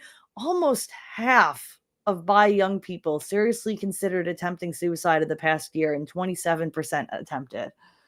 Among gay or lesbian youth, 37% seriously considered suicide and 19% attempted. That's just devastating. That is not, if that attempt is successful, that is not a loss you can come back from. That's part of our community gone. That's somebody's child. That's somebody's friend. That's somebody that would have grown up and had a whole life of amazing experiences. And I also had no idea that that risk was so much higher among bi youth. That's really heavy as a bisexual adult who had a really hard time coming out. That's really heavy. And they also have stats on how it is higher for people of color, for transgender and non-binary people, aspects of stress that lead to those mental health issues. All told, I really would love to see us support the Trevor Project as much as possible. I think they do incredible work. I think I would have really benefited from their resources if I had known about it sooner, and if I had had the boldness to acknowledge that maybe I wasn't completely straight sooner in my life instead of repressing it until after I graduated college. But if you are able to throw in even $5 as of now, let me refresh this. We are at 580 total raised for the kids before the cut taken for using this service. So today we are at, let's see, 45 already raised today in 3 hours, which is the equivalent of raising a minimum wage every hour for the past 3 hours for the kids, which is really, really awesome. So if you have the opportunity to contribute, I will be doing the donation live on stream at the end so we can see exactly where that money goes. And I am so, so grateful for all the support that I've had thus far. I hope the stream has been entertaining. I will be back after lunch, and I will see you all then.